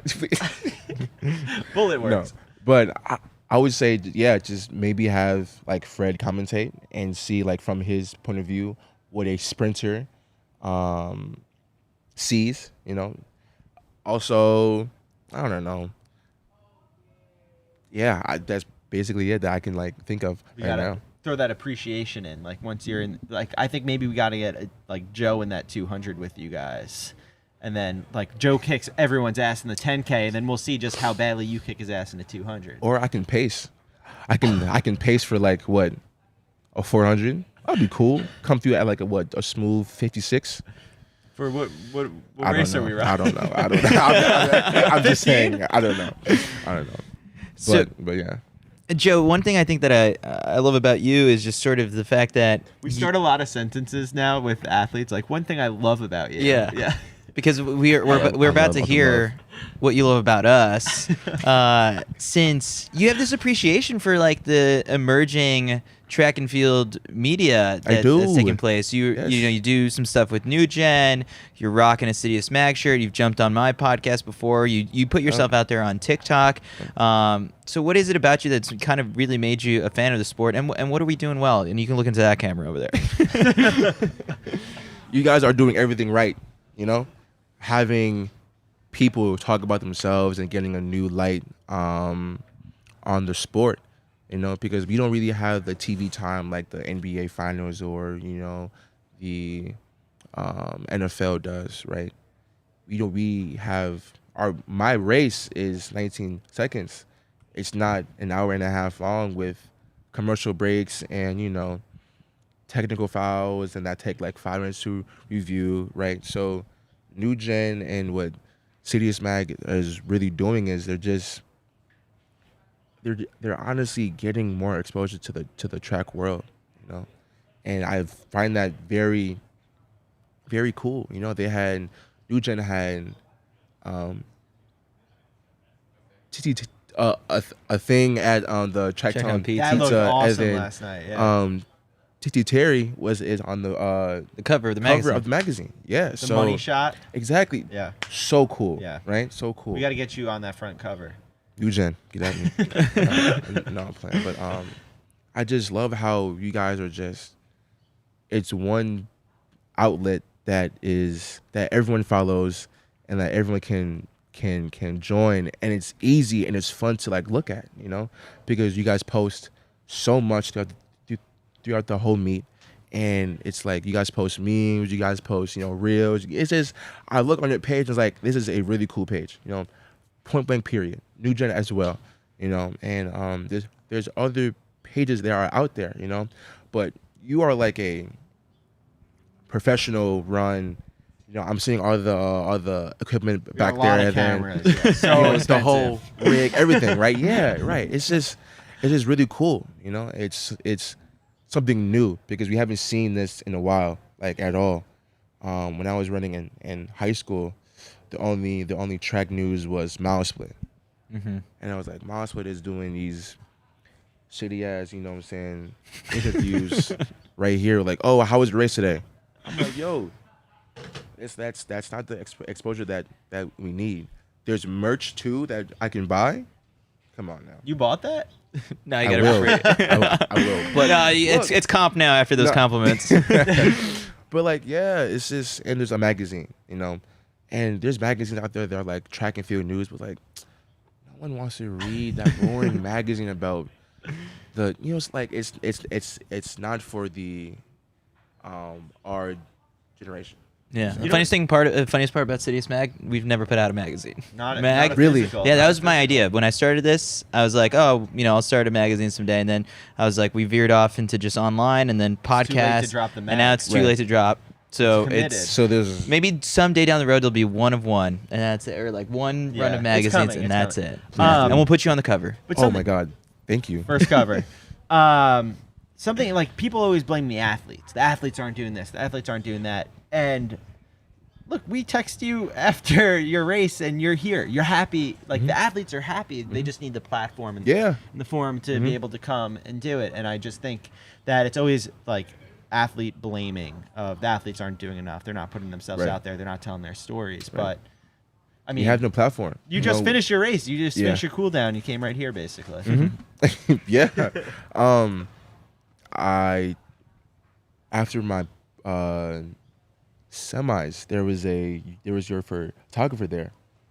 Jay-Z Snaps or Justin, one of the two, yeah. One of the two that posted on yeah. Oh, that's right. Oh, Yeah, of yeah. you coming down the stairs? Yeah, That yeah. picture is Right. So Yeah. I know who you guys are, and then we just need the platform to put our names out there. Our Instagrams and our TikToks can only reach so far, But if there's a platform like CITIUS MAG and New Gen and whoever else is out there, DM us. We are more than happy to give you an interview or to, work with y'all. Well, you were really polite. I got your personal best wrong once, or I made an error in something I wrote, and you just DM me. You're like, hey, like, appreciate that. Just so you know, it was actually this. I was like, yeah. I'll edit it, whatever. Like, and Yeah. so I appreciate that. Of course. So Joe, after last night's race, I mean, we asked Kenny if he's gone back and rewatched it. He said he's seen it once, and he's a little upset by it. What about you? I mean, have you watched last night's race again? I've watched the first 2 seconds of it because I was just watching my start. That was it. I know what happened in the race. I don't need to be reminded that someone ran 19.3 on the. You see the headlines. You're scrolling through our Instagram, and there's so many photos of it. Last night it was just all right, Noah. All right, Noah. All right, no. You know what I'm saying? Like, all right, I know. You know what I'm saying? Yeah. You got to put it behind you to move on to the next thing. Yeah. I gave my day. No, I gave myself that day to sulk and have pity. But that's not gonna get me anywhere. So today is a new day. Tomorrow will be a new day. You know what I'm saying? So I will work on what I need to work on, and get better. The American athletes, after they're done competing, have been going to the Denny's. That's actually probably, I think, close to their hotel. 21 yet? Denny's. I'm not 21. Oh, so no Denny's for him. He's just Well, you gonna can go Grand for Slam. Denny's for breakfast. How have the dorms been? Keep an eye on the coolers over there. I don't want to Denny's see for- Joe taking for anything. On breakfast? the... Nah, the dorms. It was me and Matadi for about a few days, and then Zaza came, and there were bunk beds, right? So it was 3 people to one room, and then Zaza left, and then Matadi left that same day. So I moved Matadi's bed, and I merged it with mine, and I changed the sheets. So now I have this big king size double twin, bed, and then the room just looks so jacked up now, but. I have my whole room to myself. Communal bathrooms, which is like... Makes you feel like you're in college again. Even in college, I had my own bathroom. So it was like, that's kind of crazy. but So they aren't that bad. There's a lot of the athletes bring pins and they trade them, uniforms, they trade shirts. I mean, Liberia's got to be a hot ticket. Have you traded anything, or you have to hold on to that kit? That have you? Is there another country whose stuff you want? If you're seeing this, I would like Australians gear. Oh, you just missed Stewy. I know. We can try I to would arrange like this. Australians gear because they have fire gear. I got a jersey from my friend Sean from Houston. Yeah. I want a shirt from Great Britain as well. And I want a shirt from like some country that is like super like low key. Yeah. Because we all know the Great Britain. We all know, what I'm saying. Someone who ran in like the prelim round of the 100, like Vanuatu or something like that. Yeah, something like that. I have gear, right? And if you want some gear, just shoot me a quick DM. I'm trying to go through all of my DMs now, but shoot me a quick DM. I'm here until the 25th. So, and I'm staying at the Global Dorms. You got to go find. Let me know. We'll get Stewy. Yeah, we'll get Stewy to trade something from Australia with you. I remember at the Pan Am Games in 2015. It was right after Cuba was opened up again. I was like, I gotta get a Cuba jersey, and I got one. It's nice. Yeah. My friend Zaza, he gave me a British Virgin Islands shirt, a long sleeve shirt. Super nice. Nice. Yeah. Can you show up to that in practice, or is it just like collector's items that I guess now you're gonna have a sponsor? Yeah, we'll find out. You gotta be careful. Yeah, I can wear it around the house. Maybe. Yeah, I don't know. You might have to read the fine print. No, I think you have to burn everything that is not the said brand. Yeah. But my whole thing is, I have a jacket from the Olympics that everyone signed. Yeah. Oh, nice. And I have a jacket here that I'm going to, now that I'm done competing, I'm going to get everyone that I see to sign this one, world jacket. And Worlds and me on my first pro tour, right? So whoever is seeing this as well, find me, sign my jacket, please. But yeah, it's probably just going to be hanging up in my closet just for show. Yeah. One day you'll retire. And, yeah. One day. Yeah. Final question, because we do have to go. The meet's going to start very soon. Oh, shoot. Yeah. When you sign the CITIUS MAG flag, do you put down your personal best or no? When you sign, when someone asks you for an autograph, do you attach a PR to it or no, 200? No. I just sign my name, and then I do like a little lightning bolt. That's you do a lightning bolt? Yeah, that's cool. A little bit, yeah. I like that. Well, let's see it. How are where are the Gators on the medal table right now? Like if it was just Gators. Anna. Okay, that's it. So third place. Okay. Me fourth place. Grant. Talitha, she didn't make it to the final, but still. Okay, so if you scored it like a team, then you guys would be up there. Yeah. Yeah. So Anna is holding us proud. You know what I'm saying? What impressed you the most about her? Because I had her on the podcast after you, and now people have complained I've had way too many Gators on. Because then I had Corey, and then I had Arion, who says he would have been a Gator. So too many Gators, but it's a good problem to have. Yeah, that's not our fault. Coach Holloway is a really good coach. I think Noah and Josephus were gonna come. Yeah, Noah was right. Yeah. Oh, both of them. Yeah, so it's like we had Corey McGee on. Yeah. So let's say that in a perfect world, Noah, Arion, Grant, and me on one relay. Yeah, you guys all would have been in school together at the same time, right? I'm saying the math. No. I don't think. I think Grant would have graduated, and then Arion would have came in. Okay. Yeah, but still. Still. Jeez. Anna is holding it down. Anna is crazy. Like when you think of how many events, how many attempts. I don't think it gets as much love as it really deserves, So what Anna is doing for herself and for the Gators is unparalleled, honestly. So last thing I've got from you is you can look into the camera one more time and address the Bowerman committee for their big blunder. And you can, I guess you can curse too. Of the Jasmine stuff. Okay, I'm not in college anymore. Okay, go off. So it doesn't matter, right? All right, bet. at the Bowerman, I don't know what was going through y'all's heads when Jasmine did 8 for 8 and you guys didn't put her on the finals list. Do you know how crazy 8 for 8 is? Yes or no? Obviously no, because she's not on the list, you know? And I feel like if you are on the Bowerman, you have to do more than one event, you know? Yeah, the girl who did Hammer, right? She has all the top 10 time marks in the NCAA, right? But I heard that people the Bowerman doesn't really care about indoors. Mm-hmm. She got 3rd indoors. I didn't really do it indoors, but you're counting that against me, which I find kind of crazy. I did the double, and I ran 19.8, and I won the 100 when no one had me winning the 100 at all, and I led the team to a championship. Come on now. With all due respect, Randolph is my guy. You know what I'm saying? But do you think that Randolph should be taken off the Bowerman due to his suspension? Yeah. No, I mean it's a subject that I think they're talking about right now, like even about like how they're gonna approach the ceremony and all that stuff. Right. Because they tell everyone like nothing after NCAA's really should be up for consideration, and up until NCAA's, that's whatever they decided with the AIU happened afterwards. So I think he probably should still be in consideration. I think so too. You know, if it comes out that he was on something, which is, I don't think he is. You know, he just missed the tests. Okay, you know.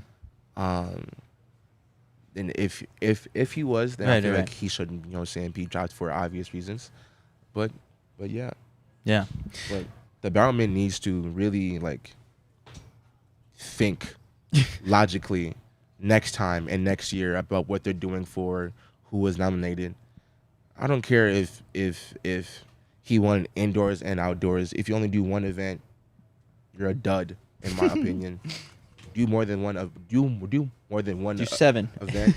Do 7. Do what Abby has done. Abby has raced more 4 races damn near every meet. Yeah. Come on now. Come on now. Yeah. Joe, you ever thought about doing TV? I guess down. I won't. This is a down the road type of thing. You'd be good. I would join if you guys. If there was a open John spot. Anderson. Yeah, we'll hook it up. Oh, I would take John's spot. Yeah, John's contract's up in 2 years. Put me on the field at NCAAs, bro. I'm telling you, the whole NCAAs will be super lit. RG3 and me. Unstoppable. Come on now. Yeah. So, Diamond Leagues the rest of the summer? Diamond Leagues, yes. Lausanne, Monaco. Oh, Monaco's nice, man. I think I have. August 7th. I'm going to China to do the 100. And then after Lausanne, Brussels. Have you traveled the world like this before or no? No, first time. My first time going out of the country was to the Olympics. And that's been the only one, right? And then I went to Trinidad. Okay. Last month. Wow. Yeah. But hopefully I make it to the Diamond League final, run in Zurich, and then after Zurich, Zagreb, and then after Zagreb, that's it. You're not tired from the NCAA season? And I didn't have indoors. Yeah, that's right. Right, Bowerman? Okay, right. Thank you. But yeah. Joe, I appreciate you doing this. This has been a blast. Thank you for having me. I'm looking forward to watching you at these Diamond Leagues and bring it home with that Diamond League final. Most def. Thank you. Right, Joe. Appreciate it.